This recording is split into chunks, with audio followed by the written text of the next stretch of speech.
Joshua Cope lost both legs above the knee and wounded his hands by an IED blast in Baghdad, Iraq.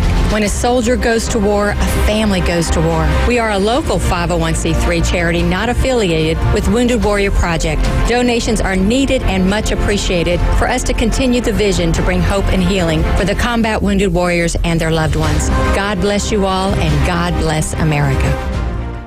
Kitchen Designs in Panama City Beach and Santa Rosa Beach want to help you make your dream kitchen a reality in 2024. Family owned and operated for over 20 years, they offer cabinets, countertops, flooring, and tile. Their cash and carry program offers shaker white cabinets available the very next day. Call Kitchen Designs to make your dream come true. 850-775-4150. So you've heard the saying that if you love your job, you'll never have to work? Well, it's true. I've worked for Brock Lawn and Pest Control for many years. The commitment to the needs of customers and their commitment to each employee makes Brock a company I'm very proud to be a part of. Brock's core values are also mine. Give people more than they expect and always honor your promises. This isn't a job, it's a service to help people live a healthier lifestyle. Brock Lawn and Pest Control, our family protecting your family. Sometimes I just cannot believe all the storms we've gone through here. I can only hope that we'll be able to leave this house to you one day, baby. You're our legacy. Planning for these disasters will make sure we're safe and is the best way to protect that legacy. You know what? We should make an emergency communication plan. That way we're ready this year. At my dorm, we have emergency kits for earthquakes and wildfires, but I'm sure there's something more local I can send you with a link. Okay. Smart.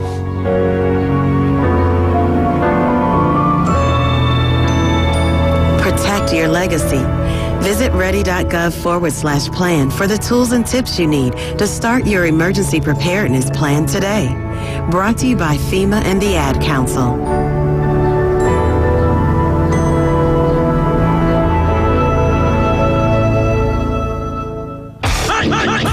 For Super Bowl 58, WGSX WPLQ Port St. Joe. ESPN Northwest Florida. It's the next evolution of sports talk radio. The biggest stories and the biggest reactions. Now. And now we're taking... With the first pick. This is the last ball you got in the bag. The Inside Drive. From college to the pros, interviews with the newsmakers, sports betting, your phone calls, and more. And now, The Inside Drive with Ryan Mulvey. Broadcasting from the Bill Kramer Chevrolet Buick GMC and Kramer Marine Outdoor Studios on ESPN Northwest Florida.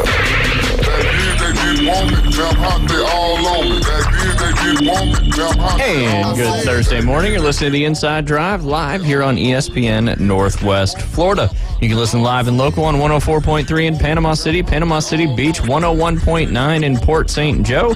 You can watch us on the old social media channels, Facebook, YouTube, and X. Just search ESPN Northwest Florida.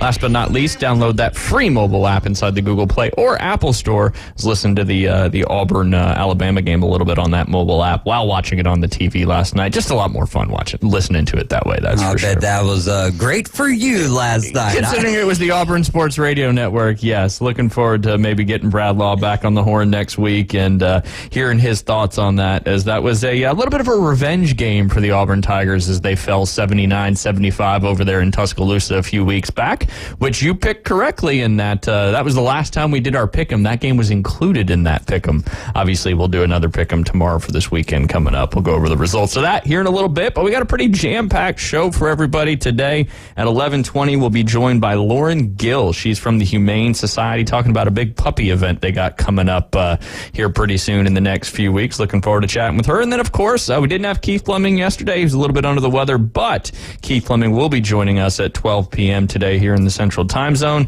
to go over those showdown lineups for your DFS for the Super Bowl this weekend. Maybe talk a little bit about golf as well. I know he wants to talk about some of the big big prop bets and all that fun stuff as well. So lots of cool stuff going on. Of course, also going to talk about, we got the All-Star Flag Football Southern Elite Sport Games going on tonight. 5:45, you got the young dogs, the young pups out there playing some football, and then we'll be playing at 6:45, followed by the older kids at 7:45. So if you want to come out and watch some awesome flag football, Frank Nelson Park right there on 23rd Street will be a place to do it coming up tonight. We're one day back, and Jay's not here.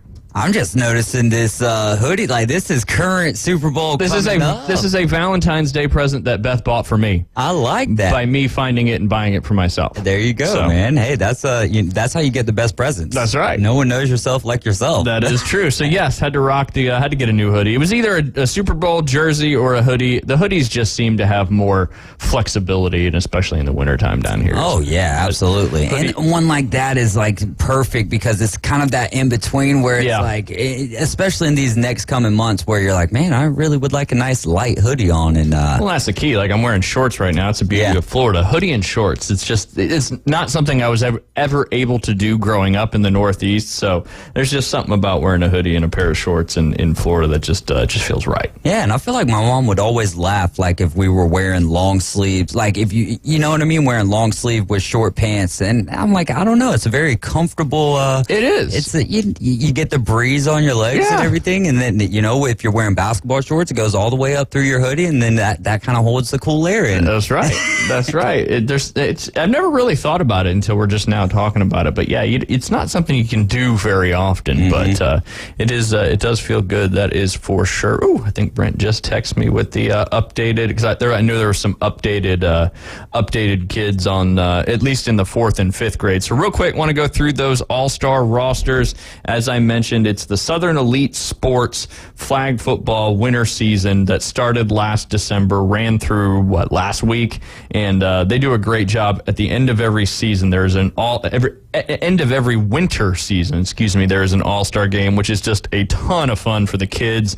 They do walk-up music, they introduce the kids, and it's just a fun game of flag football. You got, some teams have one practice, but you're just jumping into it. Everybody's getting in there and having a lot of fun. So just wanted to let everybody know those rosters. Again, that 2nd and 3rd grade all-star flag football game will take place at 5:45 tonight. You've got the red team versus the blue team. Very patriotic there, Brent. Appreciate that. There we go. Liking that. So the red team is going to be coached by Chris Stamps. That's going to include the players of Walker Stamps, Grace Sostheim, Jonah Gagnon, Jonathan Bailey, Hughes Dring, Luca Dickey, Gavin Gill, Jeremiah Owls, AWLS, and then Griffin Walsingham. And then you got the blue team coached by Paul Ray. That's going to be Sawyer Kramer, Walter Pullen, Hudson Gilman, Brody Davis, Keelan Wissett.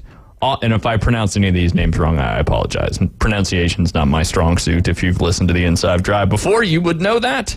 And then Austin Shiver, Weston Woosley, Aniston Pearson, William Hauser. That rounds out your two teams there. Again, that's the 2nd and 3rd grade flag football all-star game teams coming up. And then, as I mentioned, the next game, which we are excited to be a part of, that is for sure. That is the 4th, 5th grade flag football all-star game. That is the red versus the blue team. We'll start with the red team. That's Coach Josh Milner. He's a coach of the Patriots. They won the championship. Great football team, great coach. A lot of good kids on that team. That team is going to be Jace Ferguson, Leo Matum, Austin Hanlon, Brady Whitfield, Mason White, Jake Bush, Joey Tannehill, Brody Jones, Jackson King. And then on the blue side, yay, blue. Hey, let's go blue. Let's go blue. It's going to be myself and David Hayes. Blue. Yeah, there we go. We'll just say that all night and hope for the best. Myself and David Hayes will be coaching the blue 4th and 5th grade all-star team. That consists of Luke McCord, Liam Mulvey, Jet Jackson, Landon Matum, Davin Dykes, Easton McKinney, Asher Jostin, Taggart Fish, and Jake Lundy. Looking forward to that. Again, that game is going to be at 6:45 tonight. So if you come out about 5:30 and hang out for a few hours, you'll get to see 3 awesome games and just a lot of fun. A lot of talented kids on the field tonight, that's for sure. And then last but not least, you got the 6th and 8th grade flag football all-star game. Again, you got the red team and the blue team.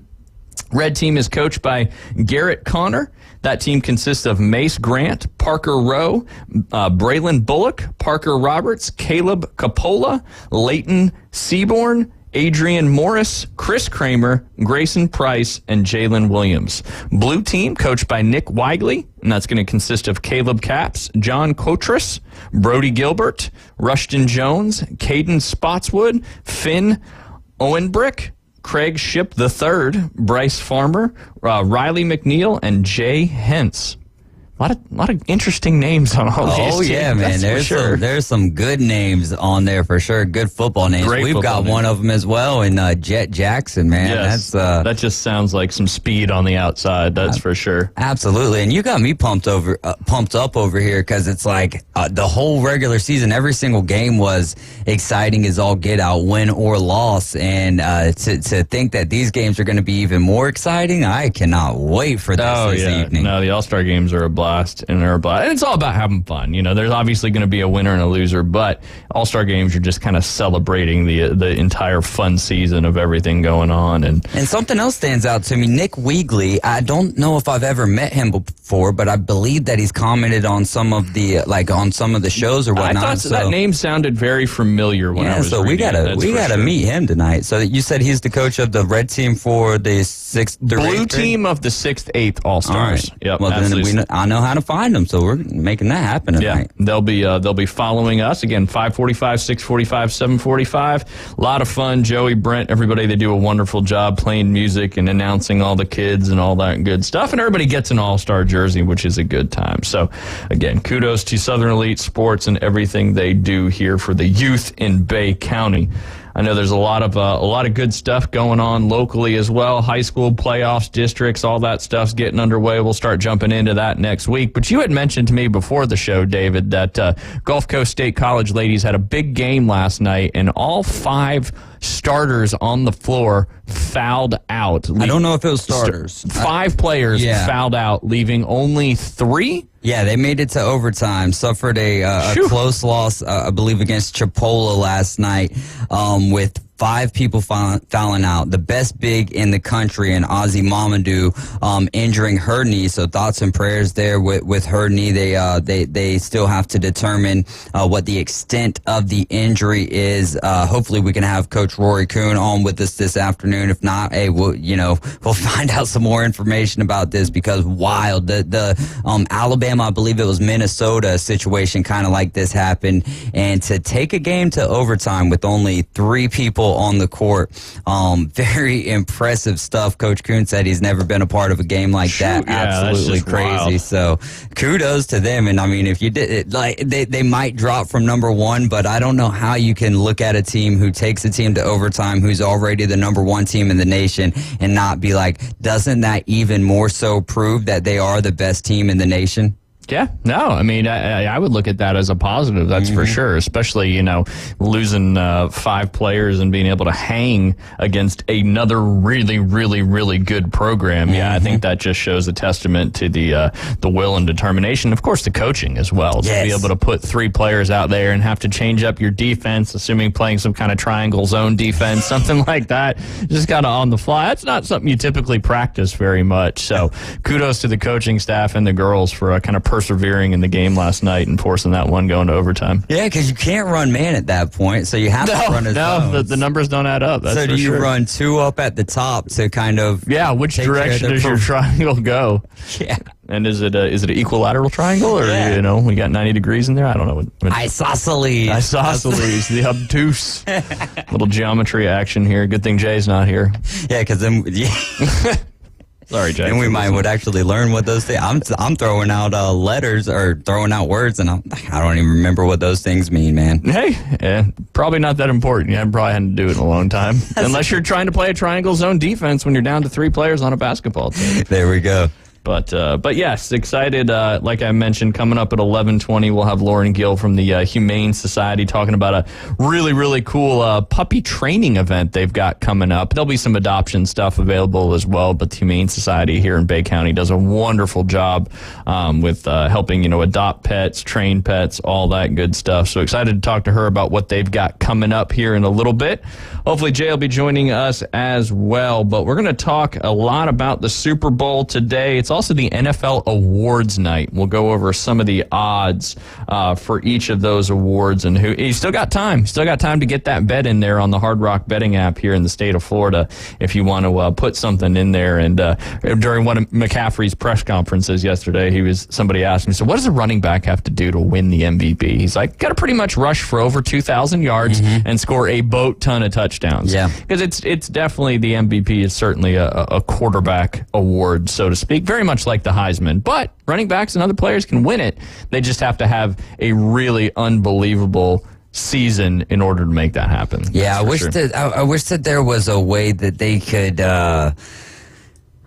weight the statistics, right? So if it's, like a running back, if he gets 1,700 yards, that's the equivalent of a quarterback passing for 4,000 yards. So if they had like a weighted system, but then that kind of takes away from them being able to pick the MVPs that they want to. So I feel that though. Got to have the 2,000 yards and a ton of touchdowns. But who would you say is the MVP of the San Francisco 49ers? I would definitely say it's Christian McCaffrey. He's the most impactful player on our offense anyway. Obviously, Brock Purdy has done a wonderful job, and it was in the running there. I think he's probably he's got the third best or third worst, I forget how to say it, odds to win the MVP. There he is. Jay Bird's in the house. Were you listening on the way in? Isosceles triangle, equilateral triangle, obtuse, acute, all that good stuff. Obtuse is like this, right? Acute's when it's smaller than 90 degrees. Oh, I did not know that. I was asking you. No, I don't know. I think obtuse is when it's bigger than 90 degrees, and acute is when it's smaller than 90 degrees. I haven't done geometry in a long time, but both the kids are doing some geometry right now. So. Miss Lombardo was my geometry teacher in high school, and I wish I could phone a friend right now. Yeah, there you go. There you go. Cash Cab action. Yeah. You ever watch Cash Cab? Oh, yeah. Oh, that's right. Those are fun to watch. Yeah. I had a couple of friends from high school that were in the Cash Cab ones in New York City. Brian Chan and Kevin Marchette. They didn't win, but they had a good run. Yes, sir. They had a good run. That's a lot of pressure being in the Cash Cab. Yeah, I bet. A lot of pressure. What do you win, like a couple $100? Depends on how many questions you get right. And then at the end, they do the video bonus challenge where you could lay all your money on the line and double it, or you could just take what you've already won and leave. What would you do? Double it. You got to, right? You got to. You always got to take the chance. You do. Those opportunities, we talk about it all the time. The opportunities aren't always there for you. So when you have them, I feel like you really need to take them. Absolutely. That's for sure. Bozeman got a game tonight? They do. I think they're playing Rutherford tonight. Buckle up, boys. Yep, we'll see. Buckle up. Rutherford and Jenks team are pretty stout. They are. That's for sure. But the good news is I know UA and Bozeman and maybe Palm Bay are going to have to play each other sometime soon. So somebody's going to get a 0 out of that win column. That's for sure. I think we got University next Tuesday, I believe. There you go. Or next Thursday. Gotcha. But, Bozeman, man, it's just their first year. And hey, you got to start somewhere. You got to start somewhere. And, the kids are getting better each and every week. That's all that matters. You can getting see better, having fun. Yep. And enjoying the sport. Absolutely. That's what it's all about. Did you hear us talking about, David was telling me about Gulf Coast State College last night, the girls team, how they lost 5 players and had to finish the game with 3, and they forced overtime. What do you think about that? So there were only 3 players on the court? Correct, for Gulf Coast. No kidding. Yeah. And took it to overtime. It was like a 5-on-3 power play. Wow. Yeah. A power play. Which is hard to defend, especially... I've never seen that ever in basketball in all my life. I can't recall anything like that. Oh, Alabama, Minnesota. I believe it was Alabama, Minnesota. So it's happened a couple of times, but it's very rare.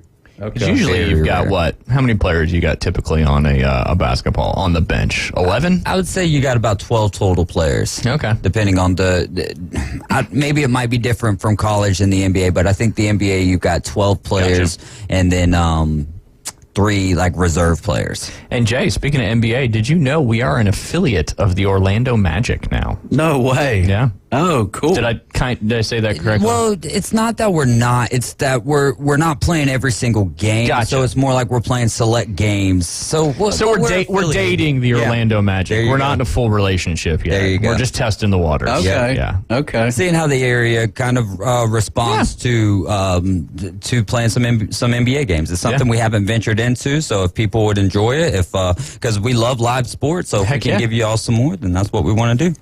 Yeah, I always wanted to go see an Orlando Magic game for some reason. I don't know why. Growing up, it was like you saw that court. Go with David. He's going to go. Yeah, I would love to check buddy it out. trip. Yeah, that would be good. Shaquille O'Neal, Penny Hardaway. Not anymore, obviously. Shaq, they're retiring his jersey February 13th. Ooh, sweet. Everybody remembers that Shaquille O'Neal poster when you could get it at the book fair. Remember? Oh, yeah. Yep. I do remember that. What number was he? Does anybody remember what his number was? 32. I was going to say 23, but my dyslexia was like, he wasn't Michael Jordan's number. Right. But he wore 34 at some places, too. But 32 is what he wore with the Magic. Wow. The tractor trailer. The big fella. Where do you play college basketball, Jay? Oh, man. Come on, you got this. I don't know. You got this. He's lit. Trivia question. You got this. SEC. Okay. Formerly known as the SEC West. Alabama, LSU, Ole Miss. Bingo! LSU, Look LSU, at you! yes. You got it. The second guess. Yes, I'm proud of you. Yes. I'm proud of you. Yeah. You know where Charles Barkley played? Auburn. Yes. I You know do who know won that. last night? Auburn, Alabama. Auburn they almost got to that 100 mark. Almost. 99-81. Little revenge. Tough place to play, Neville Arena, with a packed-out student section. That's for sure. That whole arena last night was on fire. I mean, and a lot of people took what Nate Oates said about it being like a high school gym as a negative thing, and I really think he meant it as a positive comment, talking about how the students from Auburn and the people really make that such a tough environment, despite it being such a smaller arena as far as, normal scales. Coastal Carolina's gym, when I was there, was 1,000 people. I think it was 999, but it was loud because we were right on top of you. And Cliff Ellis might be able. Now they have the HTC Arena since then. I'm more of a proponent for the smaller fans right on top of you basketball arena. Yeah. I think that's just a more hostile environment for the other team to come in and play. But two great basketball teams, Alabama and Auburn. I think Auburn just has a little bit more depth, a little bit more big man that stepped up last night. But Sears and some of those guys for Bama were looking pretty darn good. But they live or die by the three. Yeah. And that's the key. I can't believe what was the previous when they beat Ole Miss or Mississippi State, they shot 48 three-pointers. That must have been this last Saturday. Yes, the previous game. Yeah. Yep, 48 three-pointers is what they shot. I believe it was Mississippi State. But yeah, so that Alabama-Minnesota game, that was in 2017, and Bama finished with 3 players, and they played the final 10 minutes and 41 seconds of the game, and they lost 89-84. And Minnesota was ranked number 14 at the time. That's pretty darn impressive. Crazy. Yeah. I believe that was before Nate Oates. I believe that was Avery Johnson's time. Okay. Talk about being tired. You don't get to come out. No. I need a break. I need water. Nope. Stay out there. At least your players are aggressive. I mean, at that point. You got a little more room on the court, too, to dribble. Right. That's right. That's for sure. But SEC basketball is in a good place. That is for sure. SEC sports as a whole, baseball in the last 10 years and now basketball really in the last 10 years as well has been real competitive. I think 9 teams are projected from the SEC and potentially the Big 12 to make it to the big dance. So, but with that win last night, Auburn took over the SEC lead and are still undefeated at home on the season. So excited to watch that basketball game. That Broom kid is amazing, isn't he? He is. He's been there for a little while too. Yeah. They've got depth like Brad Law talks about all the time when we have him on. They just have a lot of depth, and when they substitute players, there's not a drop off in offense or defense, and that's what you need to make deep runs in the NCAA tournament, because you can neutralize some of these superstars. I think we talked about it yesterday a little bit about how you can have some of these superstars in basketball, and if you can neutralize them, it's hard to pick it up. Well, maybe we're talking about hockey. We were talking about hockey. Yeah, talking about the superstars in hockey, the finesse players, the skill, the speed. But if you don't have the physicality to complement that, the other teams can shut people down pretty good. Sure. So very true. Speaking of hockey, Jack Hughes comes back tonight. Ooh, let's go. Yeah, Sophia just sent me a text. You're gonna put a dollar bill on the Devils? I don't know who they're playing. I gotta find out first. See what that money line action is. You bet anything on the Super Bowl yet? I have not. I'm still kind of waiting. You've given me some good bets with the 49ers this year. I mean, I'm up, so... Well, unless you bet the money line, unless you bet the points with the Niners the last 2 games. And that's one thing a lot of people, this game is completely separate from the 2 games that both of these teams have just played, but it's so easy from a betting standpoint and a analysis of a game standpoint to think of what teams had just done. Yeah. Obviously, the Chiefs covered both as underdogs. They covered straight up, didn't even need the points, and the Niners didn't cover either one of their playoff games. But this is a completely separate game. We're going to talk about some of the big bets that have transpired for this game so far. But when we get back, we're going to be joined by Lauren Gill. She's from the Humane Society, talking about one of their big, cool puppy events they got coming up in a couple weeks. She knows Sailor, by the way. She does shots for Sailor. Oh, nice. So. Well, I'm just going to let you take this one then. you guys can talk about Sailor and shots. Yeah. And I think we're going to be talking about an event where you can socialize your puppy and train your puppy, which is very important because you only got a short window of time to train your puppy. Train up your puppy in the right ways. And before it gets out of control. That's right. Yeah, you don't have a lot of time. No. Speaking of Sailor, how is Sailor? She's been growing like crazy. We hadn't seen her in a while. How much is she weighing now? Probably 40 pounds. 40? Yeah. Dang. I know. Growing like a weed. I mean, if she extended out. She's 6 months yet? She's getting there. She'll be 6 months next week. Yeah, so time is flying. That's for sure. Yeah, Lauren's taking really good care of her. That's awesome. Yeah, Sailor's such a sweetheart. She is. We can't wait to see her again. But with all that being said, we'll be right back here on the Inside Drive. We'll be back with Lauren Gill from the Humane Society. The new app from 104.3 ESPN Northwest Florida is designed specifically for sports fanatics like you.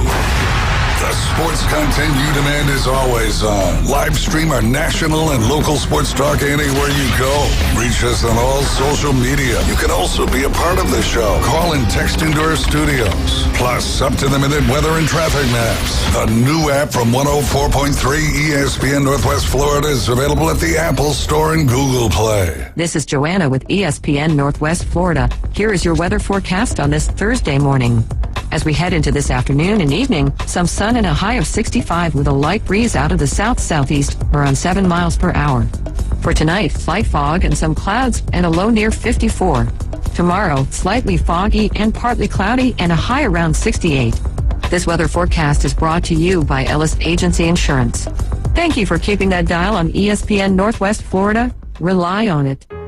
Love is in the air at Tracy's Fine Jewelry, and do we have a sweetheart of a deal for you? All diamond heart jewelry is on sale for 25% off. All color gemstone jewelry is 60% off at Tracy's Fine Jewelry. We also have a large selection of gold, silver, and estate jewelry that is sure to melt her heart. Folks have trusted us for 50 years to make their Valentine's sparkle. This year, make it sparkle even more with a sweetheart of a deal from Tracy's Fine Jewelry. Y'all listen up. Let me tell you something about group meals from Rudy's Barbecue. It's got all you need for all the folks you gotta feed, smoked meat, sides, and more. There's everything down to the tablecloth, just like the one that you see at the store. At a bridal shower, it's better than flowers. And a long business meeting, it'll pass the hours. It'll feed all the cousins at a family function. It's better than potluck at a church luncheon. Next time you need to feed 10 or more, call and order a Rudy's group meal. Next in line. Do you suffer from political talk radio fatigue?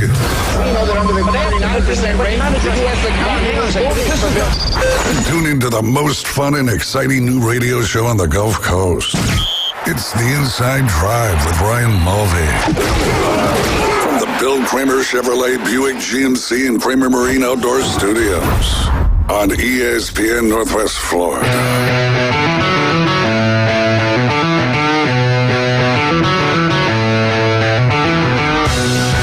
Welcome back. You're listening to The Inside Drive live here on ESPN Northwest Florida. Obviously, we talk a lot of sports here. We talk a lot of food, a lot of random topics, and we also talk dogs a lot, too, especially when your sweet Sailor is in studio with us. Yeah. And we're excited to have on board with us today Lauren Gill. She's with the Humane Society of Bay County. Lauren, how are you doing today? I'm doing great. How about you guys? Oh, we're doing fantastic. Great to be back on the air here on The Inside Drive. And tell us a little bit about what you do with the Humane Society. And I know you know Mary, who works with us out there at Bay Point real well, and we've known Mary, obviously, for a long time and appreciate all the work she does as well. well. But tell all the listeners out there, what do you do with the Humane Society?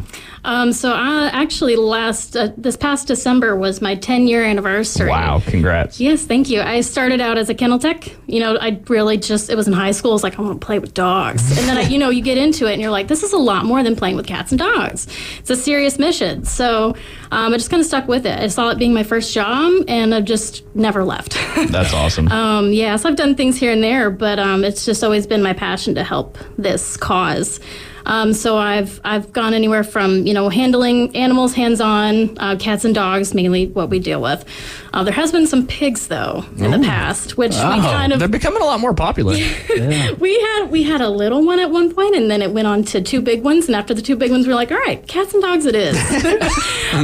We just didn't have the room for that, but we helped get him adopted. Everything was great. So I've learned to do things as minor as a nail trim, which actually can be a big, a big help to people because nail trimming can be I had a dog once that he did not like his nails trimmed, and he would fight tooth and nail to not have those nails trimmed. And you got to be careful with those quicks. You got to know what you're doing. That's for sure. Yeah. So I've been doing that for. I started learning that stuff as soon as I came on board. So been perfecting how to do really good nail trims, quick and easy, learning their body languages, staying safe around them, treating them like an equal and not like an animal.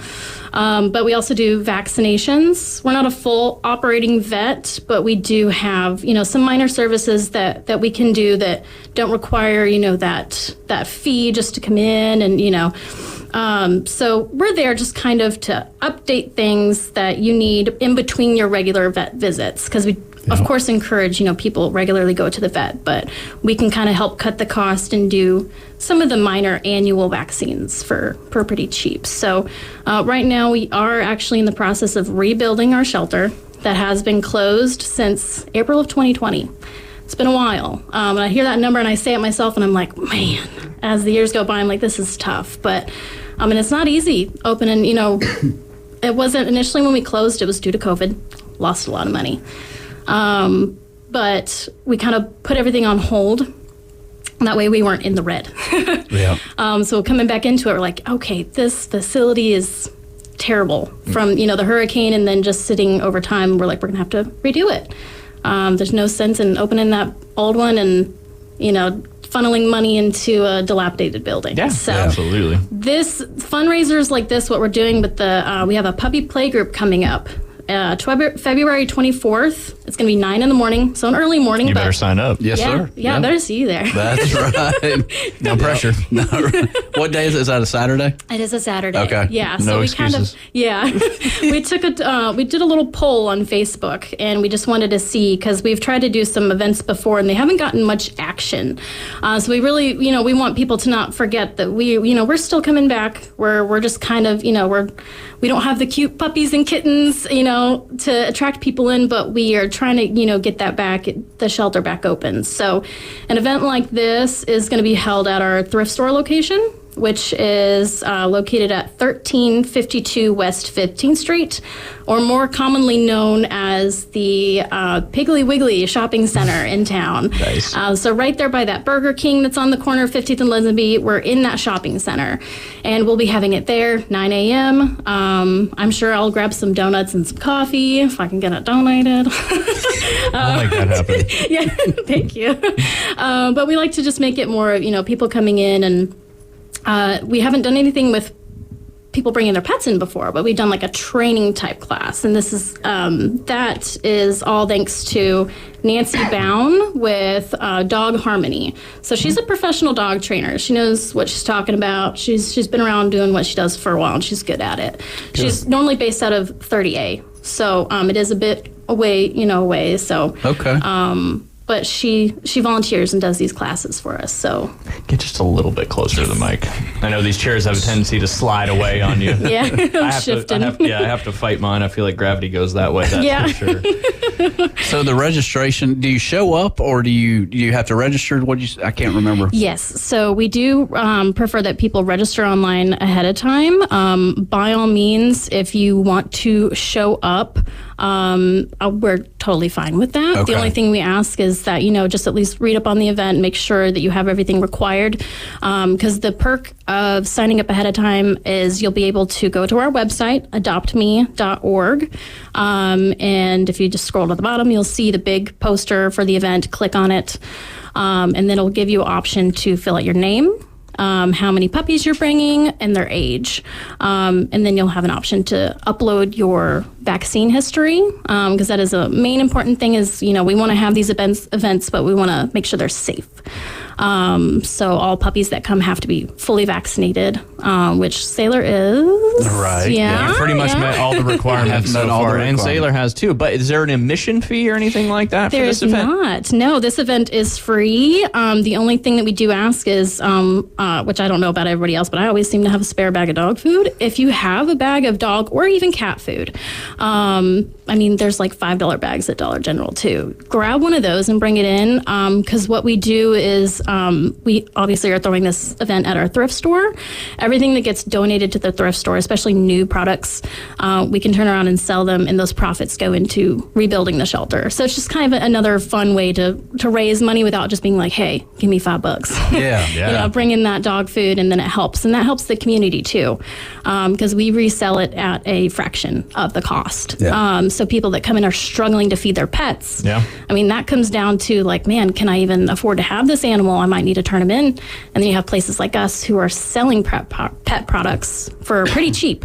Yeah. That way they can sustain having their pet, and they don't have to, resort to giving them away, filling up the shelters. That's not what we want. That's the opposite goal that you guys are trying to do. Exactly. So what would you guys say? Obviously, this event goes into a big part. You're trying to raise money to rebuild the shelter. But if people are out there that are just wanting to help the Humane Society, what are some of the biggest things that y'all need help with? Obviously, monetary donations is probably the biggest one that you need. But what are some things people can do to help getting involved and that kind of stuff with the Humane Society? Helping us can be as easy as following us on Facebook and just sharing the events or the products that we post, and just sharing it. And it can go all the way up to reaching out to help with volunteering.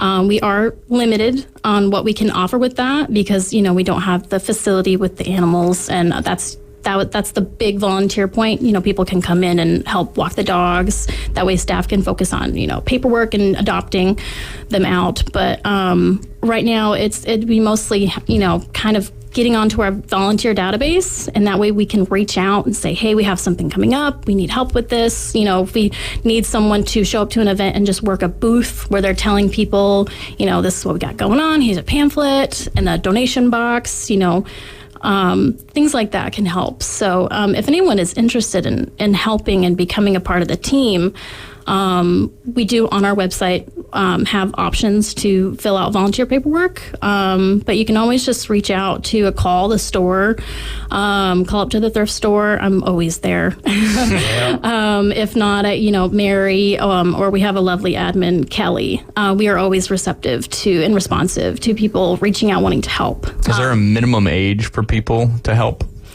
We do ask that minors, if we have anything set up for them, that they are accompanied with an adult. So that one does get a little bit tricky, with people's schedules. Of course, so normally 18 and older is kind of the group that we have coming in and helping. When we reopen the shelter, we would like to plan to do something for minors during the summer, like a summer program. That way they can get those community hours that they normally need for school. But when both facilities are up and running, we encourage everyone to reach out and see what they can do to help. Awesome. Did you always know that you would be in the pet world, or is there a specific pet that kind of led you towards being in this career? Yes. Yeah. If you were to ask my parents, they'd be like, we saw this coming. Because I wasn't necessarily, the one who would see a stray and be like, we need to take it home. Because I had that realistic, we can't take them all home. But I would definitely, try work in the logistics of it and be like, I already have the animal, so-and-so gave him to me, and I just, Right. And at one point, I think when I was living with them, we had a couple cats, a couple dogs. So whenever I signed up, I was like, man, I'm meant for this job, and it's, it's silly to think that, which I was also 16. So at 16, you're like, yeah, I have pets. I can do this job. Yeah. And then once you get older and you stay in that field, you're like, man, this job has actually taught me a lot. And who I am, and it's a bigger thing than, I love cats and dogs. I want to help. I mean, that's a big part of it. That's the main prerequisite. But anything other than that, it's tough work. It's a lot of dedication. Yeah. Working for a nonprofit it can be hard. A lot of work, but the key somebody's you got to said do there it. is nonprofit, and nonprofits, they need money to Yes. be successful and to continue on growing, and that's kind of what you were saying. But something you said there that I was kind of listening to is rewarding. You get into doing this kind of stuff, obviously because you're trying to help, and obviously stray dogs and stray cats and giving homes for pets is paramount in most places across the country. But you get into it because you love animals, but what they give back to you is probably something that you can't just go around and find anywhere. Exactly. It's much bigger than just, we have a bunch of cute puppies and kittens, and we just play with them all day, and people come in and That's they're what like, Jay does with Sailor all day. He doesn't actually teach golf. He just plays with Sailor all day. That's right. when you take them home and you live that, then you can, really indulge in that lifestyle. But it's just crazy when it's at a scale of an entire facility full of, homeless animals. And they teach you a lot. Yeah. Patience. Patience, absolutely. Is a main one. And then, you have people coming in wanting to adopt, great intentions, and you still have to go through that kind of like, well, prove it to me. Yeah. So it's it's tough because it's, somebody comes in, they're like, I want a puppy. I'm like, yeah, I want you to have a puppy. But then you're like, here's paperwork. Here's, there's a fee. There's a responsibility that comes with what you're doing, and we got to make Exactly. sure so we're not taking the dog and taking it from a situation and putting it into a situation, or a cat. Yeah, definitely. You want to make sure that, there's that intention to keep them around for the long haul. Yeah. Because it is a big commitment. So we kind of, when they come in, you take them under your wing and you're like, these are my babies. They're mine. And it's like, you want to take one home, you gotta show me that you can provide, so it just becomes this whole like protective thing. And then you can't help but get intertwined into it all. But it is very rewarding. I've seen it firsthand. I mean, we talk about passion here on the show, and I mean, you see it. I mean, I see it whenever I walk in. You just have a passion for dogs, and it's a light. You can't hide it, and it's awesome. So I love it. Yes, we appreciate what you do. That is for sure. Now, is the shelter? Did it used to be out there on Trolley Line Road? It's off of Bay Avenue. It's behind the police department on Okay. 15th. So it's kind of moved around a couple times. Gotcha. But that's the main one. It's the dome-shaped building is what people call it. Okay. You guys stood back in the dome. That's, we moved around, but we moved back in there. I want to say, oh my gosh, was it 2016? No, actually, it was way before that. My timelines are off. Well, you've been doing it for 10 years. So Yeah, it's all a blur. But whenever we moved back in, it was still just kind of an iffy situation, but better than what we had. So that's kind of what you got to go with. When you don't have an abundance of funds, you kind of got to just move to what the next best situation is to get you through it.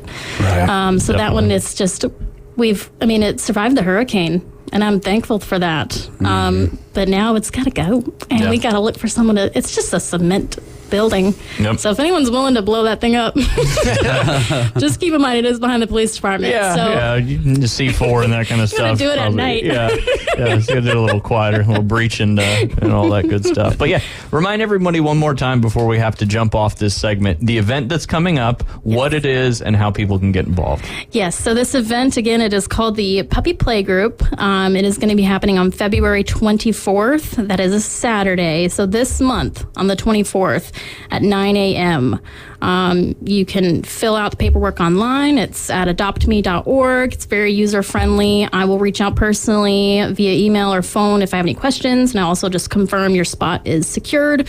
We do ask if anyone is seriously interested to go that route. But if anything, if you find that you're available last minute, you can also call up to the store, which that phone number, if anyone is needing it, is 850-640-4708. And you can just ask anybody, like, hey, I would like to come. Is it too late, or can I sign up? And we'll get you in, But the admission fee is a bag of food. Doesn't matter the size, the brand, the price. Just bring something, that'll help. Obviously, bring your puppy. You can have more than one. That's fine. One thing that is important, I call my 8-year-old dog and 7-year-old dogs puppies. But the thing to keep in mind with this is we mean, puppies. Yes. So like 4 months old is the minimum and the maximum is a year. And that's just to make sure Sailor's in that wheelhouse. She sure is. She is. Gotta come to this. Yes. So, but again, Nancy Bound from Dog Harmony, she's great. She's a professional dog trainer. She'll be there. And that's the main thing is you'll get that special one-on-one time without having Which is, awesome. Yeah, without having to, reach out and set something up monthly. And it's just going to be, you come in and you talk with her, and if you like what she's saying, she will, you can sign up with her monthly and get classes taken care of with her. But this one will give you plenty of tips and tricks to take home and make their life more enjoyable and make yours more enjoyable. Absolutely. Getting your puppy trained early is key. And look, it's not just this event and other events that you guys have that you need help with. You guys need help all the time, like we talked about earlier. There's a million different things that anybody can do to get involved with the Humane Society. Yes. Monetary, volunteering your time, whatever it may be. What's that phone number they can reach out to you one more time? It is 850-640-4708. Awesome. And Lauren, we appreciate your time today, and good luck with the event. We'll keep pushing it, and we will make sure that Jay Henley and Sailor are there. Right. That is for sure on the 24th. You guys are listening to The Inside Drive. We'll be right back. It's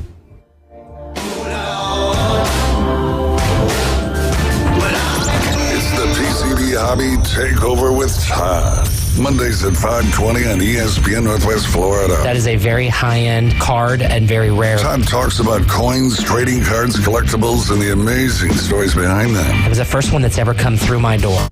We'll be taking your calls and questions at 850-215-6290. The PCB Hobby Takeover. A platform for you to do your hobby. Mondays at 5:20 on the Sports Talk Monster. ESPN Northwest Florida. Are you tired of hearing 2 weeks when you call to get your boat worked on? Hey folks, it's Chris Kramer with Kramer Marine and Outdoor, and we'll get you in and back out on the water as quick as possible. We're a full-line Yamaha outboard dealer and Suzuki outboard dealer, and we have master-trained certified mechanics on site. So if it's just an annual service, electronics install, trolling motor install, or all the way up to a full repower, we can take care of you. So stop by and see us in the corner of Frankfurt and 23rd next to Bill Kramer GM, or call us at 850-851-0453.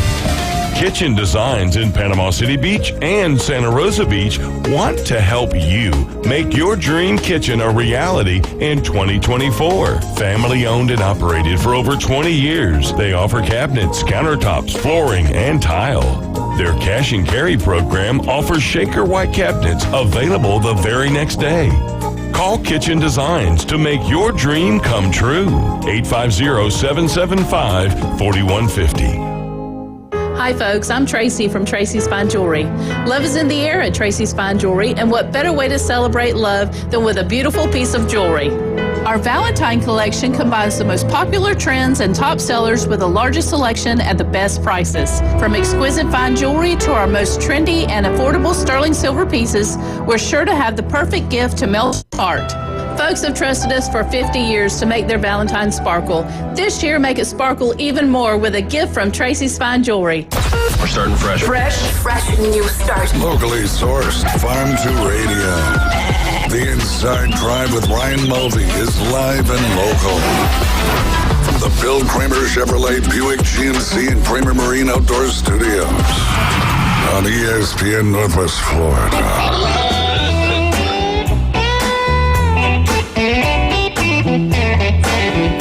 And welcome back. You're listening to The Inside Drive live here on ESPN Northwest Florida. Good stuff there from Lauren at the Humane Society. Looking forward to that event. If you've got a puppy the age of 4 months to a year, go out there and get some free training. All you got to do is bring a bag of dog food. And if you're looking for a cause to help, the Humane Society of Bay County, I don't get much better than that. No, she's great. I mean, I've got it first. Clearly. Hand. She's great. She's fantastic. Yes. She's passionate about it. Yep. She knows what she's doing. And that's the people you need. And so is Mary. Obviously, we know Mary well from being out there at Bay Point, and she cares. She's passionate. And those are the people you need doing that nonprofit work, because that is not easy work. That is for sure. I like how she kept it real as well. Like, didn't glamorize it, over sensationalize it. It was right down the middle. So that was really cool. And I figured out a new way. Maybe I can go get some exercise. I'm not going to adopt no dog, but I'll go walk your dogs. Yeah, there you go. That's why I was asking about the minimum age, because I want to start getting Liam and Ryan involved in some of that stuff. And I know Alaqua does some stuff like that as well, because Liam loves animals. Walk the wolves. Yeah, he loves. Yeah. Just bring the saddle, hop on the back. Well, the first time I took Sailor, she thought we were going on a field trip, to get her shots. She was all excited, going to the door. And then the second time, she wasn't so a little more excited. apprehensive. Yeah, and then by the third time, it's like, no, She's like, I ain't going there. I'm not going. Yep. But anyways, Lauren does make it a lot better. She got to chase her around the room, But it takes a special person to do what they do. It does. That is for sure. It does. What did Bob Barker always say, Jay? The Price is Right. No. What did he say at the end of all his shows? Oh, make sure you get your pet spayed or neutered. Spayed or neutered. Absolutely. That's right. Yeah. To help control the pet population. I don't know if Drew Carey still says that or not. He probably does. I can't watch Price is Right at night, man. It's weird. It is. Price is Right you watch when you're sick home from school. Yes. Chicken noodle soup. Yep. Do they play it at night now or something? Yeah, they've got it on night every once in a while. It's just not the same. Wheel of Fortune is for the night, right? Yeah, Wheel of Fortune and Jeopardy, absolutely. Yeah. Absolutely. Yeah. Oh, Wheel of Fortune. And we've talked about this, but they're still looking for a host for Jeopardy. Did Blossom not make it? Or wasn't Blossom? No? Yeah. I think he retired or something like that. Yeah, no, he got sick, didn't he? He might have passed away. I think so. But it was the one girl from Big Bang Theory. Yeah. The I don't know her name. I don't know her either. real name. But she had a little run, and then Ken Jennings, I think, had a little run because he was like the winningest guy on Jeopardy or something like that. But yeah. Aaron Rodgers. Yeah. Need to get him in there. There you go. I feel like you should apply for that. For what? The host of Jeopardy. Yeah, okay. It's your wheelhouse. Okay. Yeah, that show might become way more entertaining. Yeah, you'll learn a heck of a lot. That's for sure. And so I should go teach calculus at Harvard, maybe as well. I could just imagine Jay not being get like, carried away. "Oh, that's not the right answer." Wait, yes, it is. You win. Hey, let's just not forget that not only it was just a few short months ago that Jay was like, Texas is an independent state. Yeah, and look at them, bro. Like, are they not showing? Yeah, they're independent? they are. Jay, you're on to They are. something, brother. You're ahead of the game. It ain't gonna be too long before we're hailing Memphis as the capital of Tennessee. You never know. We can start a petition. That's for sure. I told several people in the hospital up in Atlanta. Did you? About your Memphis capital and your Texas independence. And then you told them probably that he grew up in Griffin, Georgia, and then they were like, that says it all right They knew. there. Yeah, they knew. They're like, class of 98? I was like, yes, as a matter of fact, he was. They're like, we heard about class of 98. Not one person that works in this hospital was from Griffin, class of 98. That is a good thing, Ryan Mulvey. I know. The first question on the resume is, did you go to Griffin in 98? Yes. Check yes or no. If you checked yes, please do not continue the application. Sorry to all the Griffinites out there listening. That's right, man. You brought it upon them all. I did. That is for sure. I did. You want a fun fact? Before I was going to ask you on some of your picks for the Waste Management Phoenix Open, but I see you don't have your computer here today, so you got your cell phone, which is basically a computer. Yes. Did you know that the Super Bowl halftime performers do not actually get paid? David did. I didn't know that. I didn't know that. Just recently I figured that out, and that's basically because of all the promotion that they get out of it. Yes, it's what they're getting paid is that brand equity and brand awareness. Apple Music pays the NFL $50 million annually to sponsor the Super Bowl halftime show. But Usher will not get any of that money. Instead, he will perform for free, leveraging the exposure to gain followers, sell tickets, and increase streaming numbers.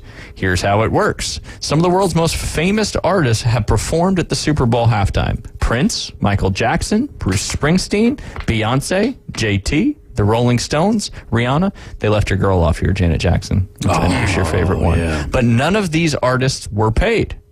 Here's how the financial works. NFL signs a $50 million sponsorship deal. Artists get a $15 million production budget. That budget covers 2,000 to 3,000 part-time workers, including set design, security, dancers, and marketing. But artists don't get any of that money. In fact, some of the artists end up spending millions of dollars of their own money on the performance. Dumb. The Weeknd, for instance, spent $7 million of personal cash on its show at Super Bowl 55, and Dr. Dre reportedly spent a similar amount in 2022. So why do they do it? Like David Hayes just said, exposure. Super Bowl is watched by 115 million people. Brands will spend $7 million for 30-second commercials during this year's game. Yet Usher will receive an uninterrupted 13-minute commercial for free. That is more valuable than his performance fee, and all the data backs it up. Justin Timberlake saw a 534% increase in music sales after Super Bowl 52. Travis Scott's performance fee doubled from $500,000 to $1 million after Super Bowl 53. Jennifer Lopez and Shakira gained 3 million Instagram followers after Super Bowl 54. Rihanna's numbers were mind-blowing too. Number 1 most streamed artist globally, 17 songs in the top 40 on Spotify, gained 3 million Instagram followers. What's that say? Fenty beauty searches. That must be some beauty company that she represents. Fenty beauty searches were up 833%. This text is also very small, and I can't see that well. Rihanna's performance had more viewers, 118 million, than The Game, 115 million. So it's no surprise Usher has a few tricks up his sleeves. Usher is releasing his new album, Coming Home, just 2 days before the Super Bowl, which will be tomorrow, Jay, hoping his performance sends it to the top of the charts. He's also signed several endorsement deals and will even be in a commercial. But Usher's big play is promoting his upcoming tour. StubHub says artists see a 50% increase in concert ticket searches after performing at the Super Bowl, and The Weeknd sold 1 million tickets after their performance. That's why Usher announced a 24-city arena tour yesterday.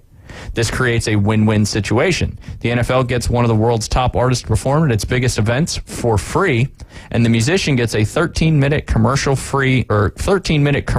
front of 115 million people for a fraction of what the brands pay. All of that grinds my gears. It really does, though, because here's why. These guys have already had their turn in the sun or whatever, and so it is cool for the NFL. Like, they get someone for free. So as far as it making sense, yeah, sure, it makes sense. But the NFL could also find artists who a lot of people don't hear about. That's what my discussion was going to be as well. The Super Bowl, I didn't mean to cut you off, but the Super Bowl halftime show seems like it's a revival of artists that were really big and may not be as big currently, and they're trying to get back into the spotlight. So I guess for them it makes a little bit of sense. But yeah, why not do it for somebody who's, up and coming or something like that? Because it doesn't spread the wealth. All it does is keep it in the same old pockets that it's been in, which makes sense for how they, for how it seems they want to run things. But yeah, there's so much good music out here. We get lost on it because of the fact that we only want to listen to what we're told to listen to, and not like that. But it's just like, this is what's pushed. Here you go. This is what's popular. If you don't like that, then you're not. And so I don't know.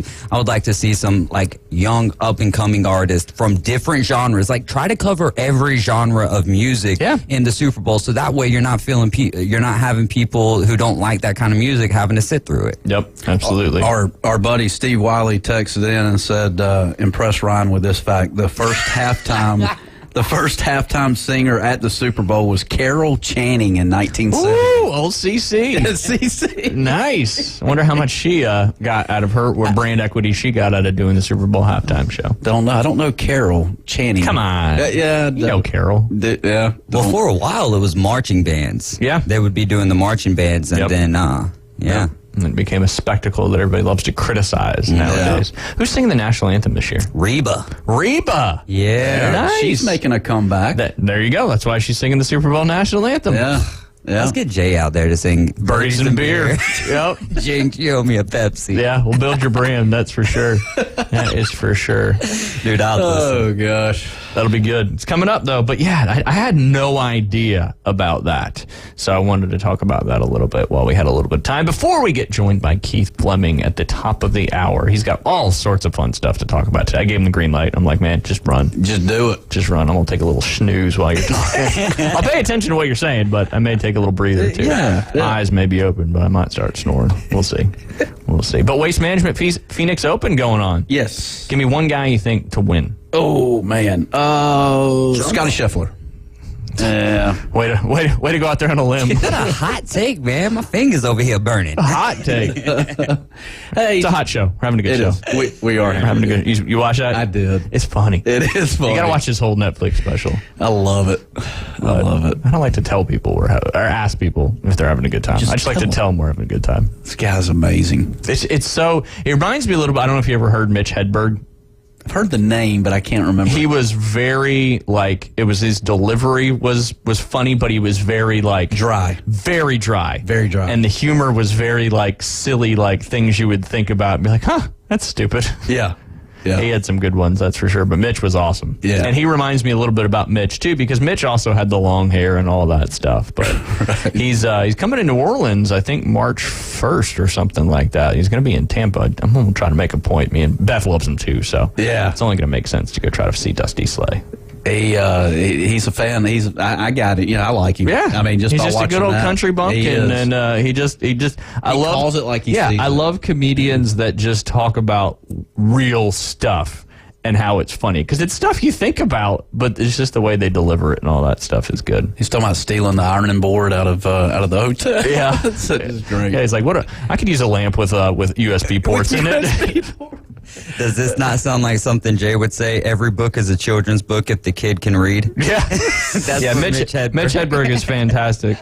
He's like, I'm gonna make a vending machine that sells vending machines. It's gonna be real effing big.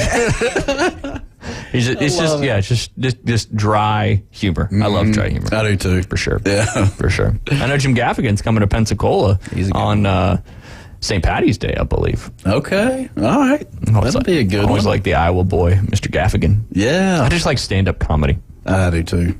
All right. Speaking of stand-up comedy, it is a time to take our top of the hour break. When we get back, we'll be joined by Keith Fleming to go over the last DFS action of the NFL season with Super Bowl 58 coming up this Sunday. We'll be right back.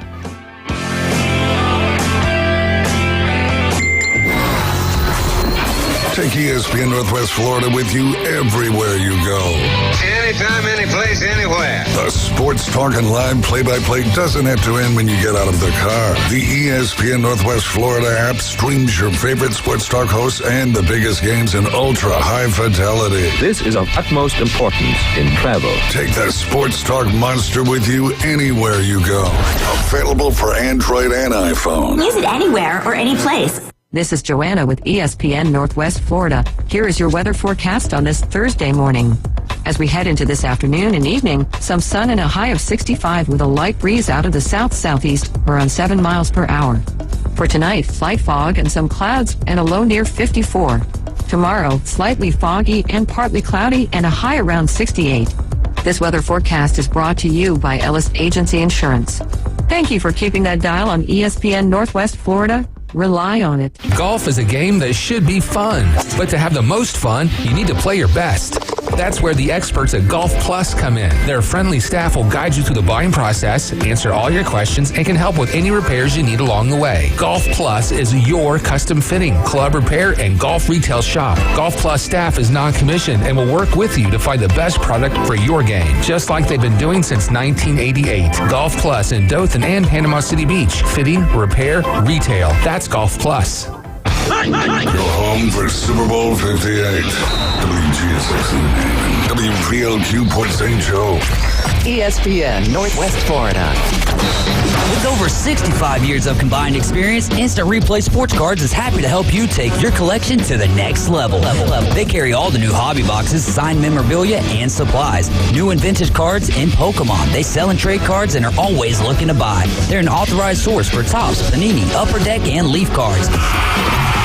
Instant Replay Sports Cards is open 7 days a week at 752 West 23rd Street, down from Academy Sports. It can always be reached at InstantReplaySportsCards.com.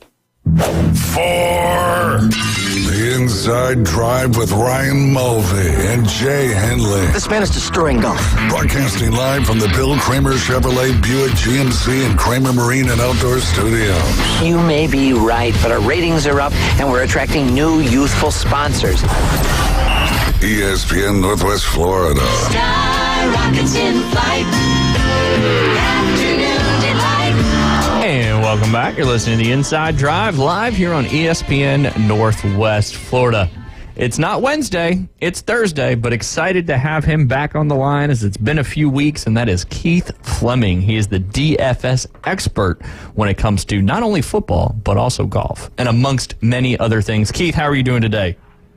I'm doing well, man. I apologize. I know my voice probably doesn't sound fantastic. Went to the Senior Bowl and shook way too many hands and came back with what felt like a bowl eye about 2 days ago. But, a bowl eye? That movie Outbreak, that was an intense movie. Yeah. I was worried, man, something serious was going on because I felt like I got hit by a train. But the steroids are firing, kicking today, feeling a lot better.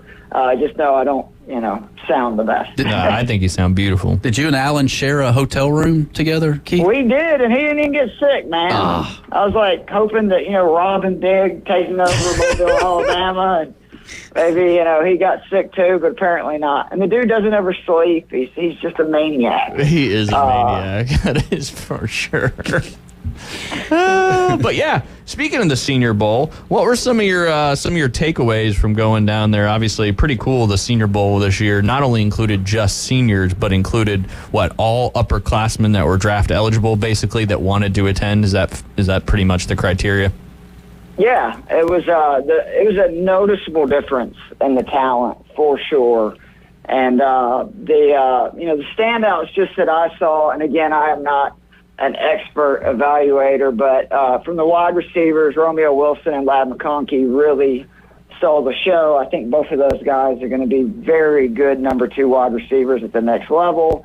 I think people are sleeping on Luke McCaffrey. Just haven't seen him. I saw that one-handed catch he made was pretty he's sweet big, across he's the middle. Physical, man. He just looks like a McCaffrey, runs like a McCaffrey. I'm not saying he's going to be a superstar, but I just think he's going to be a really solid pro. And might be somebody in dynasty drafts that I would grab a little quicker than others, especially depending on what team they end up with. Dylan Lobb, the running back from New Hampshire, I am completely in on the hype. Just an absolute train. I mean, this dude is, I think, 5'9", 208, all muscle. Set a college record for receiving yards in a game with 280 this season. Very good pass catching back. Was very good though in the trenches. Something Allen was talking about in between the tackles. Marshawn Lloyd from USC could potentially be I think a real 3-down back at the next level. I thought my boy Dejon Edwards from Georgia looked really good again as a 3rd down kind of change of pace back.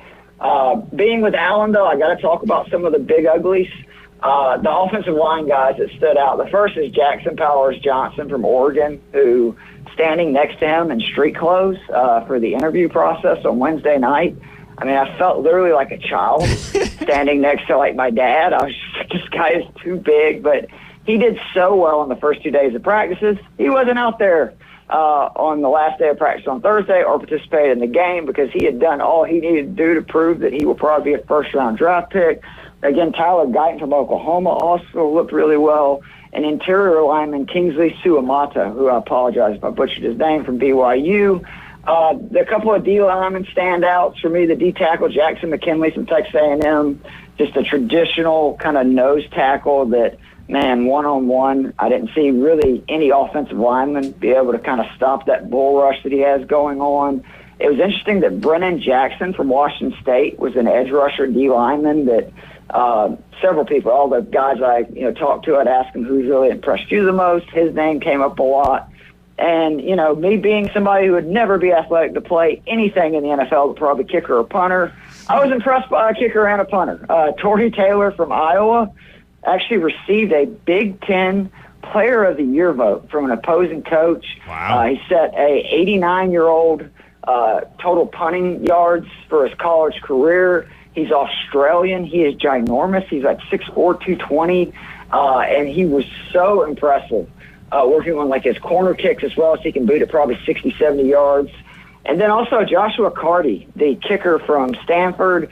It was really cool to get to meet his parents who were there to support them.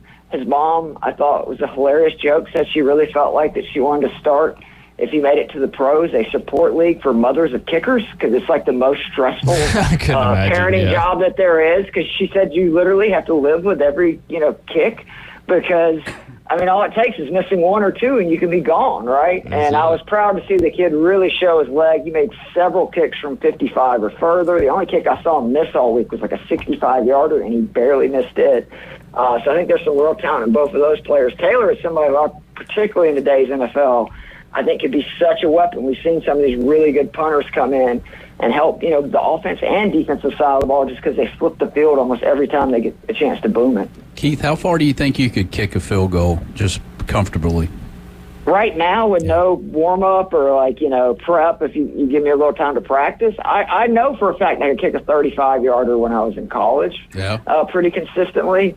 Right now, though, for being safe, I'd say 25 yards. Okay. Maybe if you gave me a couple of weeks to get prep, maybe we get 35. Maybe we can do that next time I come down to Panama City. A little punt, pass, kick.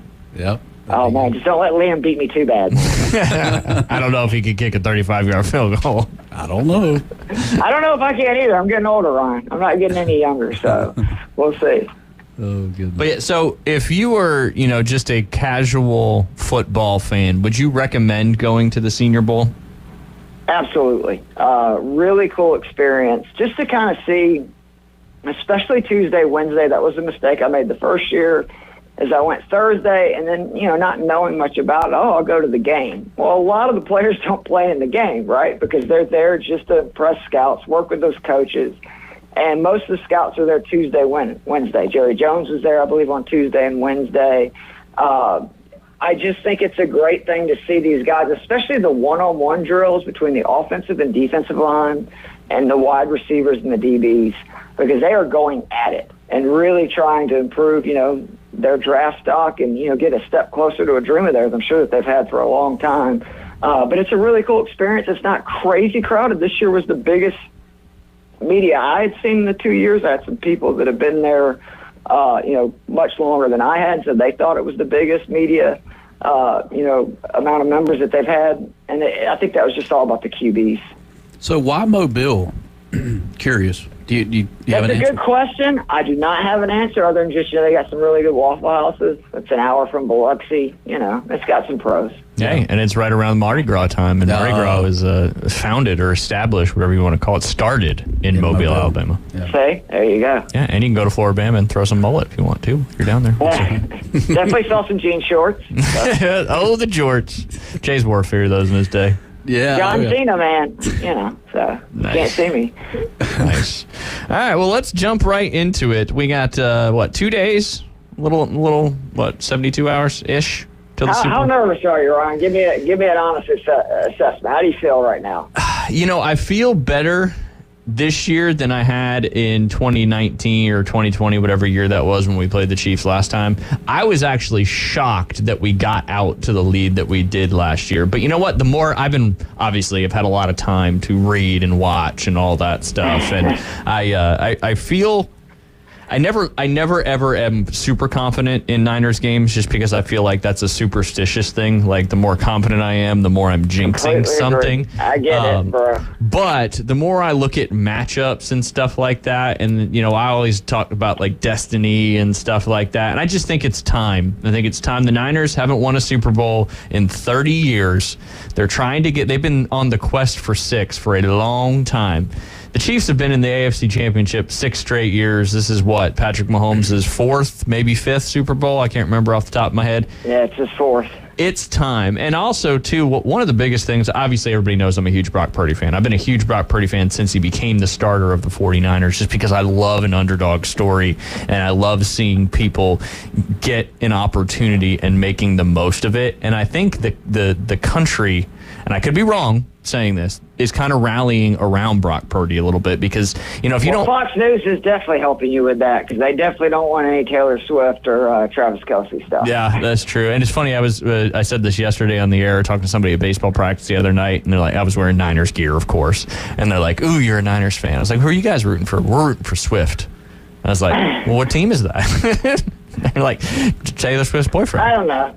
Yeah, but she's brought like $330 million, I think they said. Like brand value, absolutely. And I think man. That's great for football. We talked about that a little bit at length yesterday. I think the more eyes and the more people of different demographics, genders, whatever it may be, that are involved in the NFL, it's better for us sports fans. And when you've got people watching the game to actually watch the game versus watch the commercials or whatever it may be.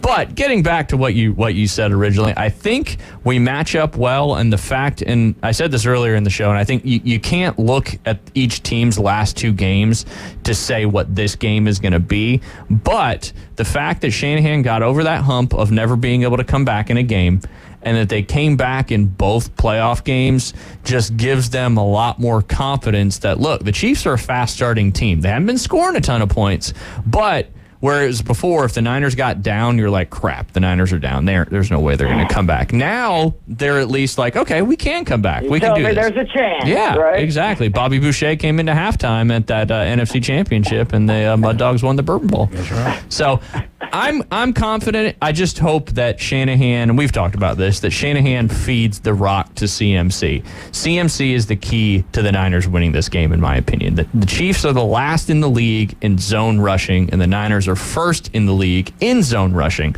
Chiefs defending zone rushing, and that's where they're going to have to live or die. And I think Brock has shown, too, that he's obviously not a game manager, and he can have an impact and put the team on his back and make plays like a Patrick Mahomes, like a Josh Allen, like some of these other guys that, he's been getting, he's not these guys. He's not elite quarterback, et cetera. He's shown that he can do some of that stuff, and that changes how you have to scheme defensively for an offense that's already loaded with a lot of talent. Sorry for that really long-winded answer. You don't have to ever apologize for talking the Niners. I mean, just to, further your point about Purdy is, back-to-back NFC titles games and his first 2 years as basically the starter, year and a half. Even Tom Brady, who won that Super Bowl the first year, the Patriots didn't even make the playoffs the following year. Yeah. So there is definitely a chance that I think you see, something special with this kid. And I think I sent you the video of him and Bosa, and just to hear somebody like Bosa saying, like, how do you do it? I'm this number 2 pick overall, and I have, doubt myself constantly. And I think so much about these QBs is, like Joe Montana, being cool under pressure, Brady, Mahomes, all these guys.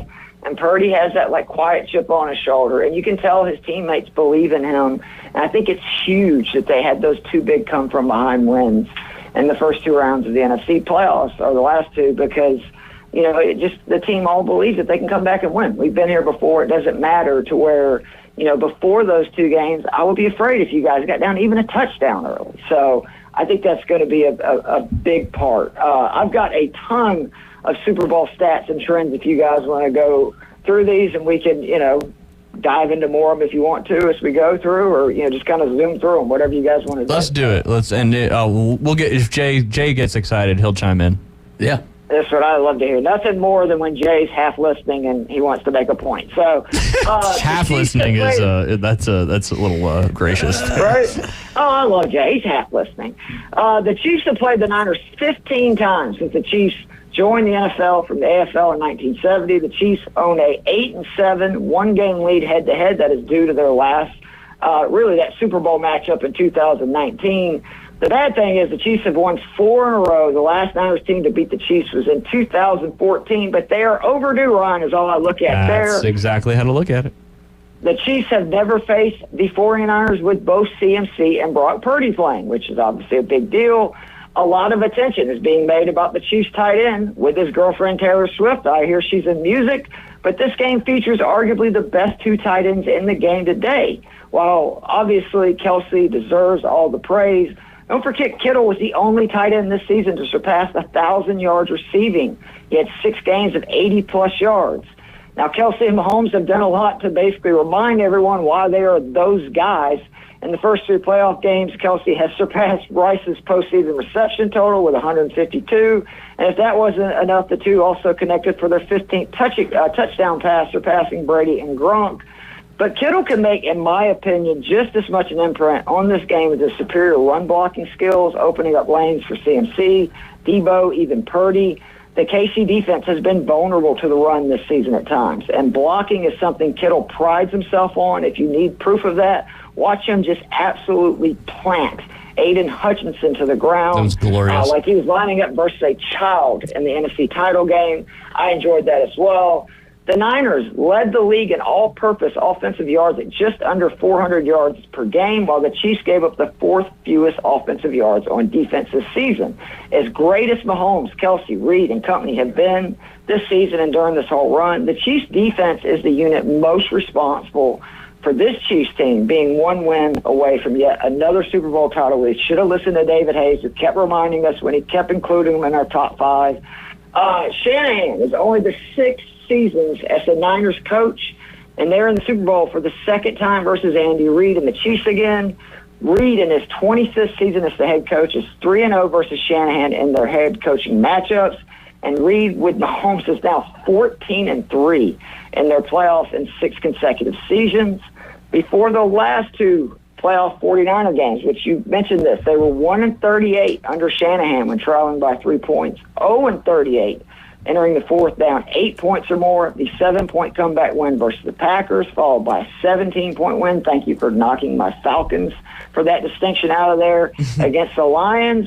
Has kind of changed that. Unfortunately, though, on the other side is the walking playoff comeback that is Patrick Mahomes, who was down 3 scores to the Texans in his first playoff I think it was his first playoff appearance in 2019. Obviously, he led a game-winning field goal versus the Bills with just 13 seconds left in the 2021 playoffs. And then, of course, the 10-point second-half comeback versus the Niners in their first Super Bowl matchup, but that was with Jimmy G and not Brock Purdy.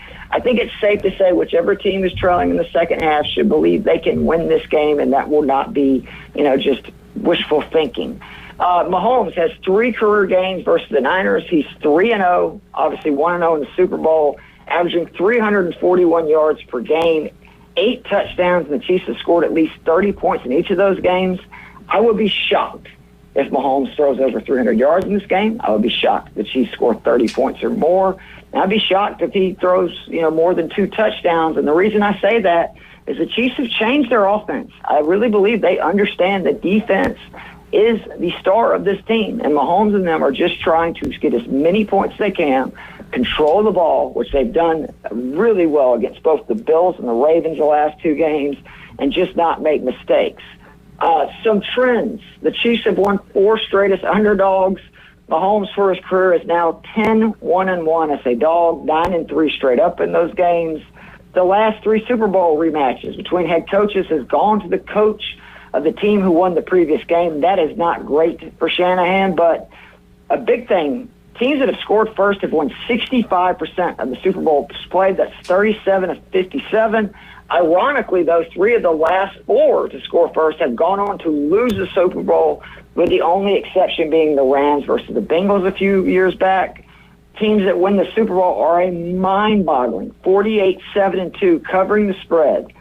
Since 2009, they are 13-1, again, with that one exception being the Rams team, who won the game but didn't cover the 4.5 points that they were given. Shanahan, with the Niners, is 7-4 against the spread and 8-3 straight up. It's the best percentage of any coach to have not won a Super Bowl, meaning that Super Bowl's coming hopefully this Sunday. He's 4-2 with the line and 6-0 straight up as a favorite in the playoffs. The 2 lone non-covers the last 2 weeks versus the Lions and Packers. On the other side, Andy Reid becomes only the 4th coach to be coaching in his 5th Super Bowl game. It's unbelievable at this point. He's 32-23-4 against the spread and 29-30 straight up in games. He's an underdog for his career, both the Eagles and Chiefs, in the 1 to 3 point range, which that's where we're at. And in the Super Bowl, he's 3-1 against the spread, 2-2 straight up. The big one, though, for this, and this is why I really like the Niners this week, the team that rushes for more yards historically covers and wins this game straight up, with that team being 40-14-3 against the spread, 42 and 15 straight up. That's over a 73% clip in both. Last year's Chiefs team was the first in 7 Super Bowls to allow more points in the regular season than their Super Bowl opponent and win that game. This year it is razor thin, with the Chiefs averaging 17.3 points per game on D, and the Niners allowing 17.5. Only over the last 11 Super Bowls, only 3 NFC teams have covered the spread, those being the Seahawks versus Denver, Eagles versus Packs, and Bucks versus Chiefs. Did I lose you guys? No, you're right there. You're right there. I was just ready for that next one. I like that. Real quick, Keith, I wanted to ask you, with you bringing up, the Kansas City Chiefs, kind of recognizing that the star of the team is actually the defense. Does that not scare you? But to me, all right, my thought on that is they're doing what the Patriots did to create that dynasty. Yeah, Tom Brady gets a lot of the credit for that, and not to take anything away from Tom Brady, but the fact that the Chiefs are realizing this, and not just realizing it, because it's totally different when you realize something and you apply what you've learned to that situation. This seems like more than just a dynasty that's starting, right? Absolutely. I mean, I thought they were insane to get rid of Tyreek Hill. I thought you have maybe the GOAT QB, like when it's all said and done, and arguably the most terrifying weapon in the NFL from a passing terms in Tyreek Hill. And I have to say I lost that. Like a few months ago, I was saying, yes, they don't end up, getting a chance to win the Super Bowl or even coming close to it. Maybe you can make the argument that last year was more of a fluke. No, they figured out that Mahomes is that freaking good that if we just shore up the defense, he can play, to your point, like that Brady ball that especially Brady did in their first 3 Super Bowl wins, where they knew Brady was going to make plays when they needed it, and more importantly, not make mistakes. Mahomes has only, for his playoff career, thrown just under 1.5% of his passes are deemed turnover worthy, which is just ridiculous because we kind of think of him as this gunslinger, but he's not. Like, he doesn't take a lot of risks. No, yeah, and that's why they are so dominant. Take sacks. Yeah, like it's insane. Yep, they live in that. Well, let's take a quick break, Keith, and then we'll jump right back into it. But yes, if Tyreek Hill was still on the team, I would be a lot different feeling about this game than I am now, that's for sure. But you guys are listening to The Inside Drive. Keith Fleming on the line. We'll be right back. ESPN Northwest Florida. It's the Coach James Hale Show. Super Bowl halftime show. What's it pay? What's it cost? Let's look into it. J-Lo's halftime show cost about $13 million. Lady Gaga, is that how you say it? Lady Gaga. Gaga. Whatever the hell she's called. How can you not pronounce Gaga? Weekday morning 7 to 9. ESPN Northwest Florida. Good afternoon. This is Joanna with your latest forecast on ESPN Northwest Florida. The remainder of the day, partly sunny and a temperature of 64 with wind 5 to 10 miles per hour out of the south-southeast. A variety of slight fog and some clouds tonight and warm near 54. A mixture of slight fog and some clouds and 68 tomorrow. 69 and a variety of slight fog and mostly clouds Saturday. This is your Thursday's weather sponsored by Mid-South Lumber, the best little lumber yard in Panama City. Thank you for listening to ESPN Northwest Florida. Rely on it. Bestway Portable Buildings has been your portable building specialist since 1989. Before you invest your hard-earned money someplace else, owner Jason Mulder invites you to stop by Bestway and get a quote on just about any size building. And whether you buy with Bestway or not, it's worth the trip just to meet Bestway Buddy. Say hello, buddy. Good boy. Bestway Portable Buildings, just north of Harts Marine on 231, and online at bestwayportablebuildings.com. The best in portable, period. Tell them Buddy sent ya. 1, 2. I'm in love with a man named Rudy. I'm okay with that. He knows exactly what I want. Keeps me coming back. He cooks breakfast, lunch, and dinner for me. Does the dishes too. I'm in love with a man named Rudy. Last name Barbecue. It sure is easy to fall in love with Rudy's tasty oak smoked barbecue. Next in line. Coming in hot. So hot. It'll be a hot one. Really hot. Goddamn. The Inside Drive with Ryan Mulvey Live from the Bill Kramer Chevrolet Buick GMC and Kramer Marine Outdoor Studios on ESPN Northwest Florida. And welcome back. You're listening to The Inside Drive live here on ESPN Northwest Florida. 104.3 in Panama City Beach, 101.9 in Port St. Joe along the Forgotten Coast. And we are joined on the line by Keith Fleming, DFS expert, talking about all these cool Super Bowl trends and different things that will all hopefully come to fruition this Sunday right here on ESPN Northwest Florida. If you're driving around or you just don't want to listen to, the CBS broadcast? Frickin' Romo. Yeah, it has to be the CBS broadcast because otherwise Tom Brady would be calling this game. Yeah, that's true because Olsen's out. Well, I just feel like if this year was the year for Fox to have called the Super Bowl, I think Tom Brady would have started this year. Yeah. But so next year we can all look forward to a Tampa Bay Bucks and New England Patriots Super Bowl. Yeah, there you go. That'd be something. Oh, God. Worst nightmare. That would be something. That is for sure. But yes, talking about all the different trends and how the Niners and the Chiefs match up. And that last point you had there, Keith, you said over the last 11 Super Bowls, only 3 NFC teams have covered the spread. Those teams being the Seahawks over the Broncos, the Eagles over the Pats, and then the Bucks in that dominant performance over the Chiefs, which was a little bit surprising. But if you remember, the Chiefs' offensive line was decimated during that Super Bowl. So what else you got for us?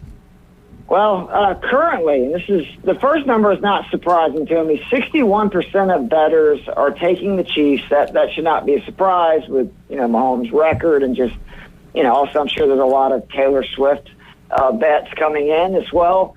But what is surprising me, 71% are taking the over. When again, these teams they both give up 17.3 to 17.5 points per game. I wanted to talk a little bit about some keys to winning the game, advantages, disadvantages, mismatches.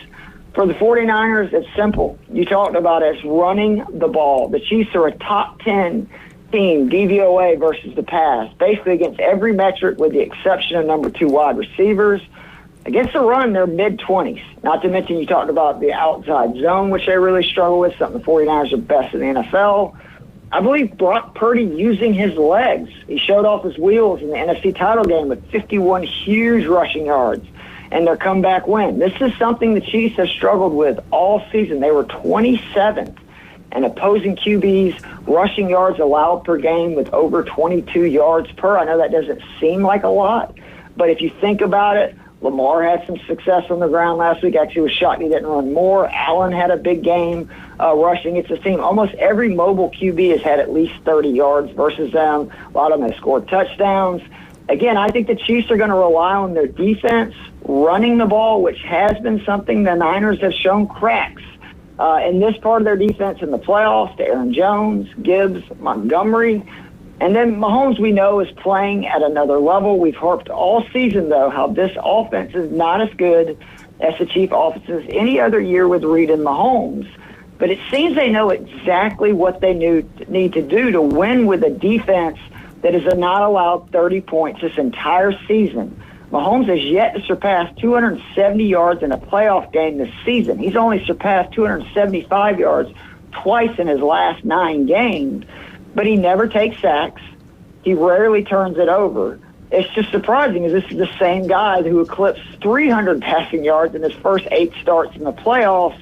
And again, that stat I was telling you, it's right at like 1.5% of all of his playoff passes have been deemed turnover worthy, which that doesn't even mean that they're a turnover. It just means that it's, could be a turnover play where a defender has a chance to make the ball. He is just so underrated about how accurate and just smart he's become. He's like going to another level, which is extremely terrifying. It's kind of like Jordan with that second three-peat, right? Where the first three-peat, it was just athletics, and he was dunking, his tongue was wagging, and then he kind of got, that old man, psychology part of it, where it's more jumpers, turnaround fades. He would have these bursts, and that kind of feels like what this Chiefs team is right now.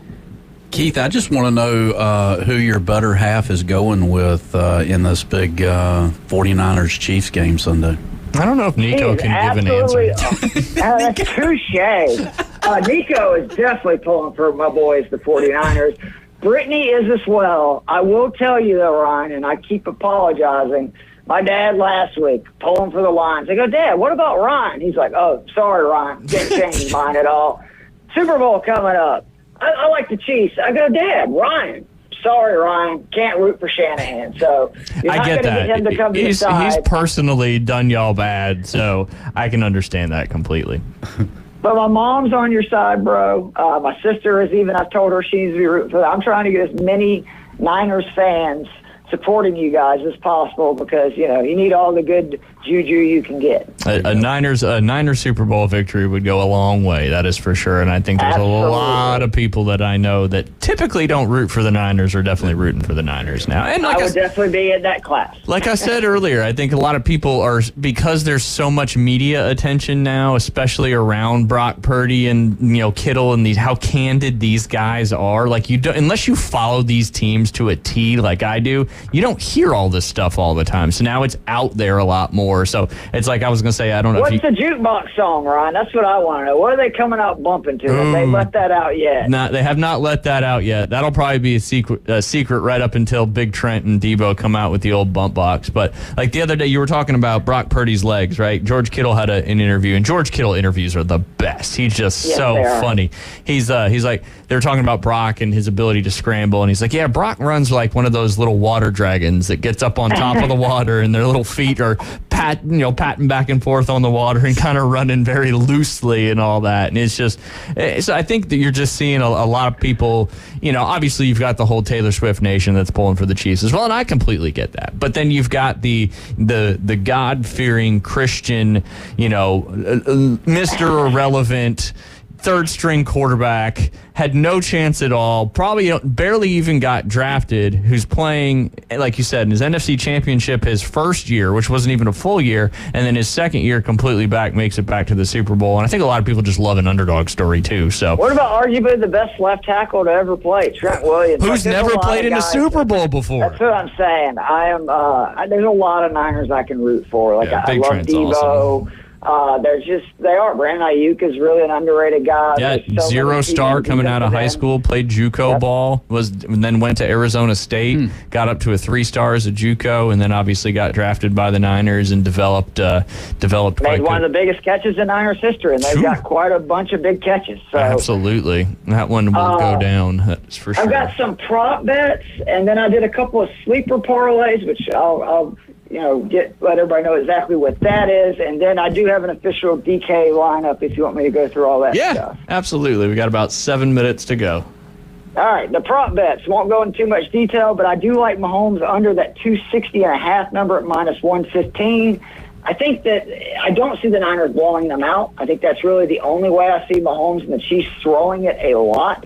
I think he's going to be around that 230 to 250 range. He's been very efficient, try to control the clock.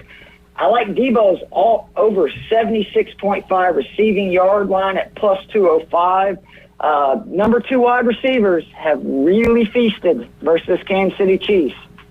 Kansas City Chiefs run man defense as much as any team in the NFL. Your boy Deebo Samuel smokes man defenses and does well against zone, but particularly when they are blitzing, which again the Chiefs historically, especially in these playoffs, have been blitzing at a crazy high rate, considerably higher than they were in the regular season.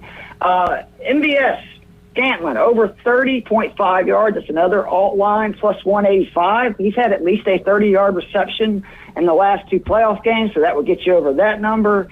Kelsey, over 81.5 alt line receiving yards, +135. I just think Kelsey is going to get his. I don't think he's going to have a monster game, but I could easily see him have 80 to 90 yards. One of my favorite, Brock Purdy, alt rushing line, 20.5 yards, +240. Remember, that is just under actually what the Chiefs have allowed for the season. CMC, over 97.5 yards, rushing alt line at +135. And obviously I know all 3 of these won't hit, but I like the fact that I think the Niners are going to run and have success there. So I'm also taking the Debo over 25.5 rushing alt line at +210. One of the sites that I know I've talked to you about, Ryan, that I really like is Sleeper, which is really more of a fantasy draft site. They have gotten to these prop parlays. I think their odds are much fairer than some of these other sites. Let me just go through a few of them I have real quick. The first one is a 5-leg, Purdy over 12.5 rushing yards, Kelsey under 7.5 receptions, MVS, Scantling over 18.5 receiving yards, CMC over 89.5 rushing yards, Pacheco over 67.5 rushing yards. That is 13.85 times odds. So $5, you would win $69.25. The second one is a 6-leg with MVS over 1.5 receptions. Purdy again over that 12.5 rushing yards. Kelsey under 7.5 receptions. Debo over 57.5 receiving yards. Mahomes under the 260.5 passing yards. Pacheco over 67.5 rushing yards. That is a 25.82 times odds bet, meaning $5 could win you $129.10. Hit me up on Twitter if you need a sleeper link. I'll send it to you. I get a $25 bonus. I'm not kidding. Hit me up at Keith Fleming. All right. As many times as you can. Exactly. Keep on sending them. The DraftKings Showdown lineup, I had a really hard time doing this because there was a core of players that I wanted, and I may still pivot to CMC. Be sure to listen to our show Friday. Me and Joe will have one with Fantasy and Friends. Actually have some great guests lined up, including Jeff Beld and Howard Bender from SiriusXM Radio. And then Saturday, me and Chris Robin will get together on Fantasy Six-Pack to break down the game. But ultimately, I went with Rashee Rice as my captain, 11,400. Niners have struggled with number one receivers. We've seen this the last couple of weeks. But then the lineup is going to be more heavily leaning on the Niners. I'm taking Kittle at 4,600. I've got to have CMC at 12K, Pacheco at 8,000, Debo Samuel at 9,200, and MVS again at 3K. That leaves me literally $0. I think both of the QBs could have a good game, but I don't know if they're going to put up monster numbers on either side. And that is why I lean more heavily into obviously both of the featured backs and then the pass catchers on both sides. Yeah, I like that. That makes perfect sense because, I don't think I would be surprised, like you said, if Mahomes goes off and goes for over 300, and I certainly don't think Brock's going to be doing that, that's for sure, unless it's, some stuff after the catch for sure. But, if you're going to win one of these showdown lineups in the Super Bowl, you have to include the featured backs, in my opinion, because a lot of workload there. And in these games, especially in the first half, there's a lot of feeling out going on, trying to figure out what's it going to look like. Defenses are trying to match up against the offensive scheme. There's a lot of running the football in the Super Bowl for sure. Keith, are you doing? The team that has more rushing yards wins at almost an 80% clip in the Super Bowl. Wild. So it is very important. I noticed DraftKings. I was going to say I noticed DraftKings is doing a sports book now. Is that something that you're doing, or they've been doing a sports book for a while? Oh, they have. Well, they have the sports. What he's talking about, though, they have these pick sixums, and it's very similar to what Sleeper does and some of these other sites, where basically it's just giving over/under numbers for player props, and you can parlay them together. To be honest, again, Sleeper obviously is not paying me if they want to advertise. Unless they use your link on Twitter. But I will say that the Sleeper odds are way better than like Underdog or the Pick Six for DraftKings or any of these. The only thing they won't allow you to do, and I mean this is pretty common on all of them, is if you start hammering, say, Purdy over passing yards and Debo over receiving yards. Like eventually you can't continue to hammer one side of it in those parlays, but they still allow you enough options with each of it, whether it be, over under touchdowns, receptions, fantasy points, that you can still kind of load up on one side if that's what you're thinking. But for just this one game slate, I actually think these parlay with single player props is actually a much better chance at return on investment than doing a showdown lineup. I would recommend doing a 50-50 double up. Or a very, small single entry, like seriously no more than 100, 200 people, because you're going to share so many players with just two teams of, players to choose from. Are there any shady ones out there that people should try to stay away from? I mean, no? I mean, Jay, if you have any questions, just, send me a text or something. I got you. If it's on any of these dating sites you're on or anything, I would not be playing any of those, but otherwise I think you're okay. Okay, gotcha. Hard Rock does the single game parlays as well, but like Keith was saying, these apps like Sleeper and stuff like that, the odds that you get, the payout odds are way better because they're trying to get you over to their platform. Numbers too. The over-under numbers are so much fairer than like I liked underdogs at first. Now their odds are just, I mean, it's jacked like what they do for these over-unders. I mean, it's like it really like you don't feel good about it one way or the other, and they don't move as people bet on it to where I have noticed on Sleeper. Like at a sports book, they will literally move up and down, so it can give you an opportunity if you keep kind of constantly checking to say if you have a player that you really like, they're going to have this many receiving yards, receptions, etc. You might can get it at a low if people are betting it the other way. Yeah, absolutely. Definitely do some research, and you can find your best bang for your buck out there, that's for sure. Hey, Keith, we appreciate your time. Glad you're feeling better, and everybody go follow Keith Fleming on X. That's Keith Fleming with 2 M's in the Fleming. All his shows, all his awesome stuff. Super Bowl. We'll be pivoting to golf next week, although you got the Waste Management Phoenix Open going on, starting right now, actually. Scheffler's going to win. Just FYI. I didn't get to do an article. I'm sorry. That's who Jay picked when we asked early. He really went out on a limb. Really went out on a limb. I mean, if you're asking me for a winner, what you got to do, right, Jay? You got to take a shot. I think he's plus 425 to win on Hard Rock, which is not too bad there. So, also remember the live betting. We had one of my biggest wins this year, even with us not getting into golf, was at the Hero when he ballooned to 18-1, being 5 shots back, like 7 holes into his round. It was the easiest money I've won in a long time. Yep, just so got to pay attention. If you stumble slow to start, take those odds. There you go. Hey, Keith, we appreciate your time as always. We're going to jump into a quick break, and we'll be back with our last segment of this Thursday. You're listening to The Inside Drive. There will come a payday. Hallelujah, what a payday. There will come a payday someday. ESPN Northwest Florida is your exclusive radio home for Super Bowl 58. A rocket to the right side, and the Chiefs strike first. It's the defending champion Kansas City Chiefs versus the San Francisco 49ers. The 49ers are going back to the Super Bowl. Listen in a rich audio experience live from Las Vegas. Coverage begins at 1, kickoff 5:30 on your home for Super Bowl 58, ESPN Northwest Florida. Sports fans, we love our teams, but let's talk real estate for a moment. Meet Berg Title, your trusted local real estate title and escrow company. Based in downtown Panama City, Berg Title knows the community inside out. They handle everything from title searches to escrow services with expertise. Honest, reliable, and here to make your real estate journey smooth. Remember, it's Berg Title. Call them at 850-250-2900. That's Berg Title, your partner for a worry-free real estate experience in Panama City and Panama City Beach. There's nothing more satisfying than helping you find the perfect vehicle. And this month, find something you love at just 2.99% APR on our most popular models, plus 90 days until you make your first payment. Like the 2024 Camry with stylish good looks and impressive performance. Or the 2024 Corolla, built for comfort and style with top-notch tech. Panama City Toyota, for over 30 years, where relationships are born. Offer expires March 4th. For details, visit PanamaCityToyota.com. Mid-South Lumber, where they treat you like family.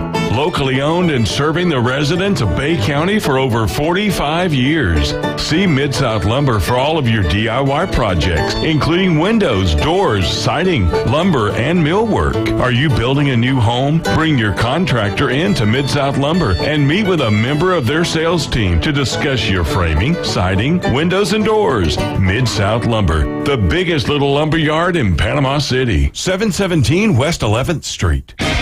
Welcome to the Inside Drive, the next big thing. It's a big, huge, giant deal. Sports betting, huge reactions, your calls and real-time coverage of the stories you're following. Broadcasting from the Bill Kramer Chevrolet Buick GMC and Kramer Marine Outdoor Studios on ESPN Northwest Florida. And welcome back. You're listening to The Inside Drive live here on ESPN Northwest Florida. Better get those bets in, Jay, especially if you're going to bet on some of these NFL Player of the Year awards. We were talking about it a little bit earlier in the show, but just to jump back into it, as the award ceremony is tonight, I'm assuming, I don't know what channel it's on, but I'm going to guess either ESPN or NFL Network. One of those two. I think those are really good assumptions. I did hear that there's some new joint streaming service coming out here pretty soon where it's going to have like ESPN, CBS, like all of them in one. It's called Strable. Streaming and cable. Mixed in. I'm just kidding. Yeah, I was believing that. You believe a lot of things. Yeah. You believe a lot of things. But yes, getting back to the NFL MVP odds, if you wanted to get a bet in there still, a futures, so to speak, you could. Obviously, that award ceremony is tonight, but you'd have to lay a lot of money on the line to win any money because Lamar Jackson is a heavy favorite to win the NFL MVP, which I think we all kind of knew that was the case after Lamar Jackson beat the San Francisco 49ers on Christmas Day. That seemed to kind of be the determining factor, but he's currently minus 10,000 to take home that hardware. That'll be his second NFL MVP award in his illustrious career that doesn't include a lot of playoff victories. Yeah. So if I put $2 on it, I'll win like maybe 2 cents or something. Not a whole lot. Yeah. No, that's for sure. I don't know how the reverse side of it's a lot more confusing. It's easier for me to figure out when it's a plus versus the minus. I'm sure there's some calculations in there that make it pretty easy. But do you know who number 2 is in the second favorite to win the NFL MVP? NFL MVP. It's got to be a quarterback. It is a quarterback. That is correct. Oh, man. I don't know why I'm pointing at you with my 2 fingers so aggressively. It's the claw. It's the claw. The claw.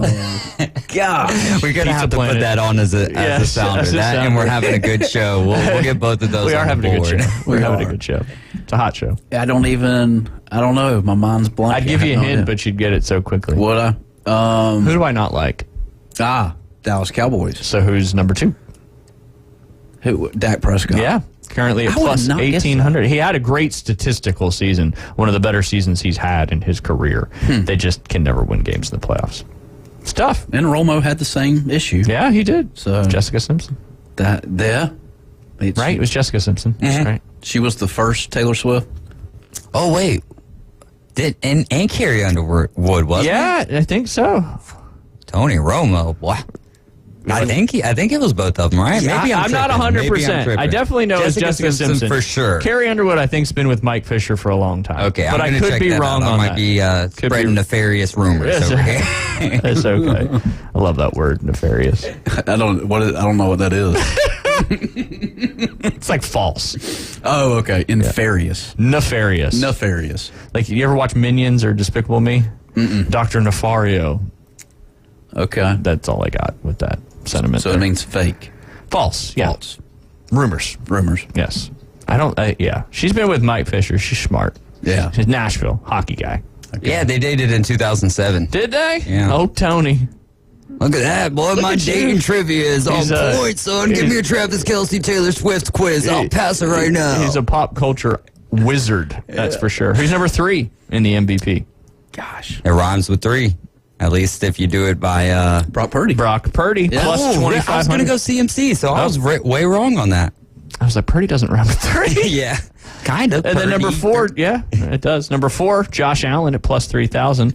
And the Christian McCaffrey, although he did have better odds, why don't they not put this in order of odds? They do this to me every time. I'm reading down it. Christian McCaffrey's plus 425. So he has the second best MVP odds right now. CMC is third in the Super Bowl odds. Yes. Super Bowl MVP odds. Super Bowl MVP odds. Yep, absolutely. And then you also had Josh Allen, Tyreek Hill, Tua Tagovailoa, and Jalen Hurts in the list of ones that were relevant as far as that was concerned. NFL Offensive Player of the Year odds. Who do you think's number 1 in this one? This is typically the best player that's not the quarterback. Yeah. Is it somebody from San Francisco? Yes, you should be able to get this fairly easily. Kittle. No. Ayuk. No. CMC. Yes. Okay. All right. I would say fairly easily, yes. He's minus 375. So looking to take home that NFL Offensive Player of the Year award tonight. Number 2 at plus 275 is Tyreek Hill. Before he got injured late in the season, was having one of the best statistical wide receiver seasons in the history of the NFL. CeeDee Lamb also in there at plus 1,500. Lamar Jackson's also in there. Josh Allen, A.J. Brown, Brock Purdy, Deebo Samuel even made it at plus 25,000. NFL Defensive Player of the Year odds. This is looking like a shoe-in as well as who's going to win it, and that's Myles Garrett at minus 200 with the Cleveland Browns. Second, Micah Parsons Parsons at plus 300. TJ Watt with the Pittsburgh Steelers at plus 400. Max Crosby coming in fourth at plus 5,000. And then Nick Bosa and Roquan Smith both at plus 10,000 on that Defensive Player of the Year odds. All right, quiz for you, Jay. You got this. All right. You got this. Okay. You're a co-host of a sports talk radio show. Oh, boy. We talk NFL quite a Some bit. days. Some days, yeah. Today you showed up a little bit late, but it's okay. We appreciate you coming. Glad you can make the time. All right, NFL Offensive Rookie of the Year odds. Who's the odds-on favorite right now at minus 1,000? Offensive Rookie of the Year. It's going to make some of those cards I have worth a little bit more money. He's actually in the running for second-year NFL Player of the Year. Yeah, sophomore Player of the Year. There you go. Rookie. Oh, C.J. Stroud. Yay! Let's go! No word association. No, we didn't even have to give you a hint. It just came to you. He's about to walk out of the building. I know. Just knock the mic over on the table and just leave. Smartest man alive. That's true. That's true. Now, who's number 2 odds-on favorite? Ooh. Wide receiver with the Los Angeles Rams. Unbelievable year. Cooper Kupp. No, he's not a rookie. Remember the title of this? Yeah, a rookie, yeah. Rookie of the Year. Cooper Kupp's been in the league for He's got a weird name. Yeah, that's not going to help. He would have been a great pickup in your fantasy football league if you got him early in the season because he went on a tear after that. Wait, who did you trade Derrick Henry for? Do you even remember? It was some no-name, right? Yes, it was some no-name, and thankfully I still won the league. Thank God. Yeah, he dodged a bullet on that one. Yes. I would have never left. Yeah. All right, I don't want to leave it going too long. Yeah, Puka Nacua at plus 450. Awesome season he had as a rookie. Pretty impressive. And Kyron Williams also. He was a rookie. Ram as well. Yeah. And he was a rookie too. Mm-hmm. He's not in the top 1, 2, 3, 4, 5, 6, 7, 8. You've also got Zay Flowers, Sam Laporta, Bijan Robinson at plus 15,000. Jahmyr Gibbs and Rashid Rice coming in at plus 20,000 on those Offensive Rookie of the Year. So again, looks like Lamar's going to win the MVP. Looks like Christian McCaffrey is going to win the NFL Offensive Player of the Year. Myles Garrett, NFL Defensive Player of the Year. C.J. Stroud, NFL Offensive Rookie of the Year. And then Defensive Rookie of the Year. This is a little bit of a tougher one. Ooh. He played for your Georgia Bulldogs. Really? Oh, okay. He did. Philadelphia Eagles. Oh, gosh. Big boy in the middle. Big boy. Jordan Davis. No. I mean, that was last year. That was last year. His first name starts with a J. Yeah. Though. JC, the initials. Mm-hmm. You got this. I don't. We know. Jalen Carter at minus 225 with the next Alabama Crimson Tide, Will Anderson, who's also on the same team as who will win the Offensive Rookie of the Year. C.J. Stroud. Will Anderson ended up being drafted by the Houston Texans. Had a great season there and just a great draft year by the Texans and great season. Look out for them in the future. That's going to be their division to lose for quite some time. That's for sure. No doubt. Because when they jump back up to get Will Anderson, I'm like, what in the world are they doing? I mean, it makes sense for the future, but to see how fast that worked out for them, I mean, they might have some type of a blueprint that how it's a copycat league. That might be the new thing to copycat. Yeah, absolutely. Commanders, we're talking to you. Yeah, you're on the clock. Well, they're not on the clock. No, not technically. If they want Caleb Williams, they're going to have to jump up. They're going to have to make some stuff happen. That's for sure. And there's a lot of rumors that a lot of people telling them you need to go get Caleb. I think it makes for an interesting storyline, but that's about it. Yeah, see, I don't really know. I don't know if any of these, the Caleb Williams, the Drake Mays, are these guys really going to come to fruition? And the only reason I say that is because I'm paying a lot more attention to it now than I ever used to. And look at the draft classes that we've had with quarterbacks the last 5 years. How many of them really have panned out besides C.J. Stroud? Obviously, Anthony Richardson I think is going to pan out pretty well, but didn't get to see a whole lot of it because of injuries. But and he's going to have to stay on the field to pan out. Yeah. And a lot of these guys, they start taking injuries earlier in their career. They never seem to get past it. But you get to these big platform universities, and then you become, like Caleb Williams, right? I mean, that's a platform university out there. USC has the most players that have won the Super Bowl. I like that platform university. It's like blue blood essentially, but it is because that's a huge platform. Yeah, it is. Yeah. And your boy Carson Beck just bought a $300,000 vehicle. Really? With his NIL money. Yep. Wow. Yep. What's 300,000? I wonder. Whatever he bought. Some kind of car that you'd find on Need for Speed. Yeah. That's a Lamborghini. Yeah, there you go.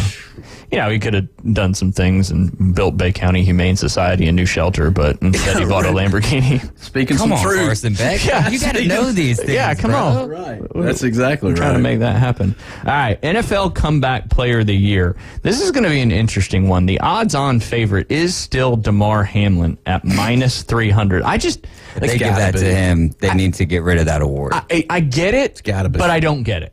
Like, it's got to be earned on the field, too, right? No, yeah. You can't. Did he not do that? No. I think he made, 3 tackles or 4 tackles all year, and they were all special teams tackles or something like that. And I'm not discrediting him coming back and playing football. I'm just saying, but at the same time, I guess who else would you give it to? I mean, Joe Flacco, he's even said it. He said, what did I come back from, being old? Yeah, but Tua, who actually had injuries, and I mean, you can make the argument because Damar Hamlin survived through all of that, like concussions and the severity of the. He almost didn't come back and play football. Yeah, exactly. And then for him to sit here and go through 16 games, I could even make the argument for us. How about Lamar Jackson? 2 years in a row, he obviously won't win this, but you can make the argument 2 years in a row he only played 12 games, and then now he finally plays 17. That to me, look, I love the story of Damar Hamlin and everything, but don't give awards out that say comeback player of the year, when what he came back, but he wasn't the player of the year who came back. There's quite a few more stories out there. So if you want to do something to nominate Damar Hamlin, name it the Damar Hamlin Comeback Player of the Year award or something like that. Figure out another way, but don't give him what do we got here? I'll bring up I don't have the stats in front of me, but I'll get them up and we'll figure that out. Yeah, so you got Joe Flacco's next at plus 200, then Baker Mayfield at plus 1,500, and Russell Wilson at plus 2,000, Lamar Jackson at plus 4,000, Breece Hall, who had a massive comeback year after tearing his ACL last year, and then he's at plus 5,000. 2 tackles. 2 tackles, both special teams tackles too, I'm sure, on kick returns or punt returns. Not saying that's not important, but it's just the criteria for that. 2 tackles and a messed up 4th down play. Yeah. Yep. He did mess that one up. He didn't mess it up. He didn't mess it up. That's a bold call by McDermott. Yeah. That's for sure. So we'll know this tonight then. Tonight is the NFL award ceremony out there in Vegas. Yep. Absolutely. Been a fun Thursday. We'll be back one more time tomorrow. We'll be talking about Super Bowl all day tomorrow. We'll have Aaron Bearden from Instant Replay Sports Cards talking about the impact of some of these NFL awards on those card values. You've been listening to The Inside Drive. Afternoon Underdogs coming up this afternoon at 4 p.m. Don't forget those Southern Elite Sports All-Star Flag football games tonight, 5:45, 6:45, 7:45. We love you guys. We'll see you tomorrow. ESPN Northwest Florida, your home for Mike Greenberg. Belichick could play in our world here in media, but I don't think he will. I have a solution. We have a whole new frontier of media right now. You should have a podcast with Nick Saban. Who's not listening to the Belichick Saban podcast? It's whatever topics you want. Do they need a host? They need a host.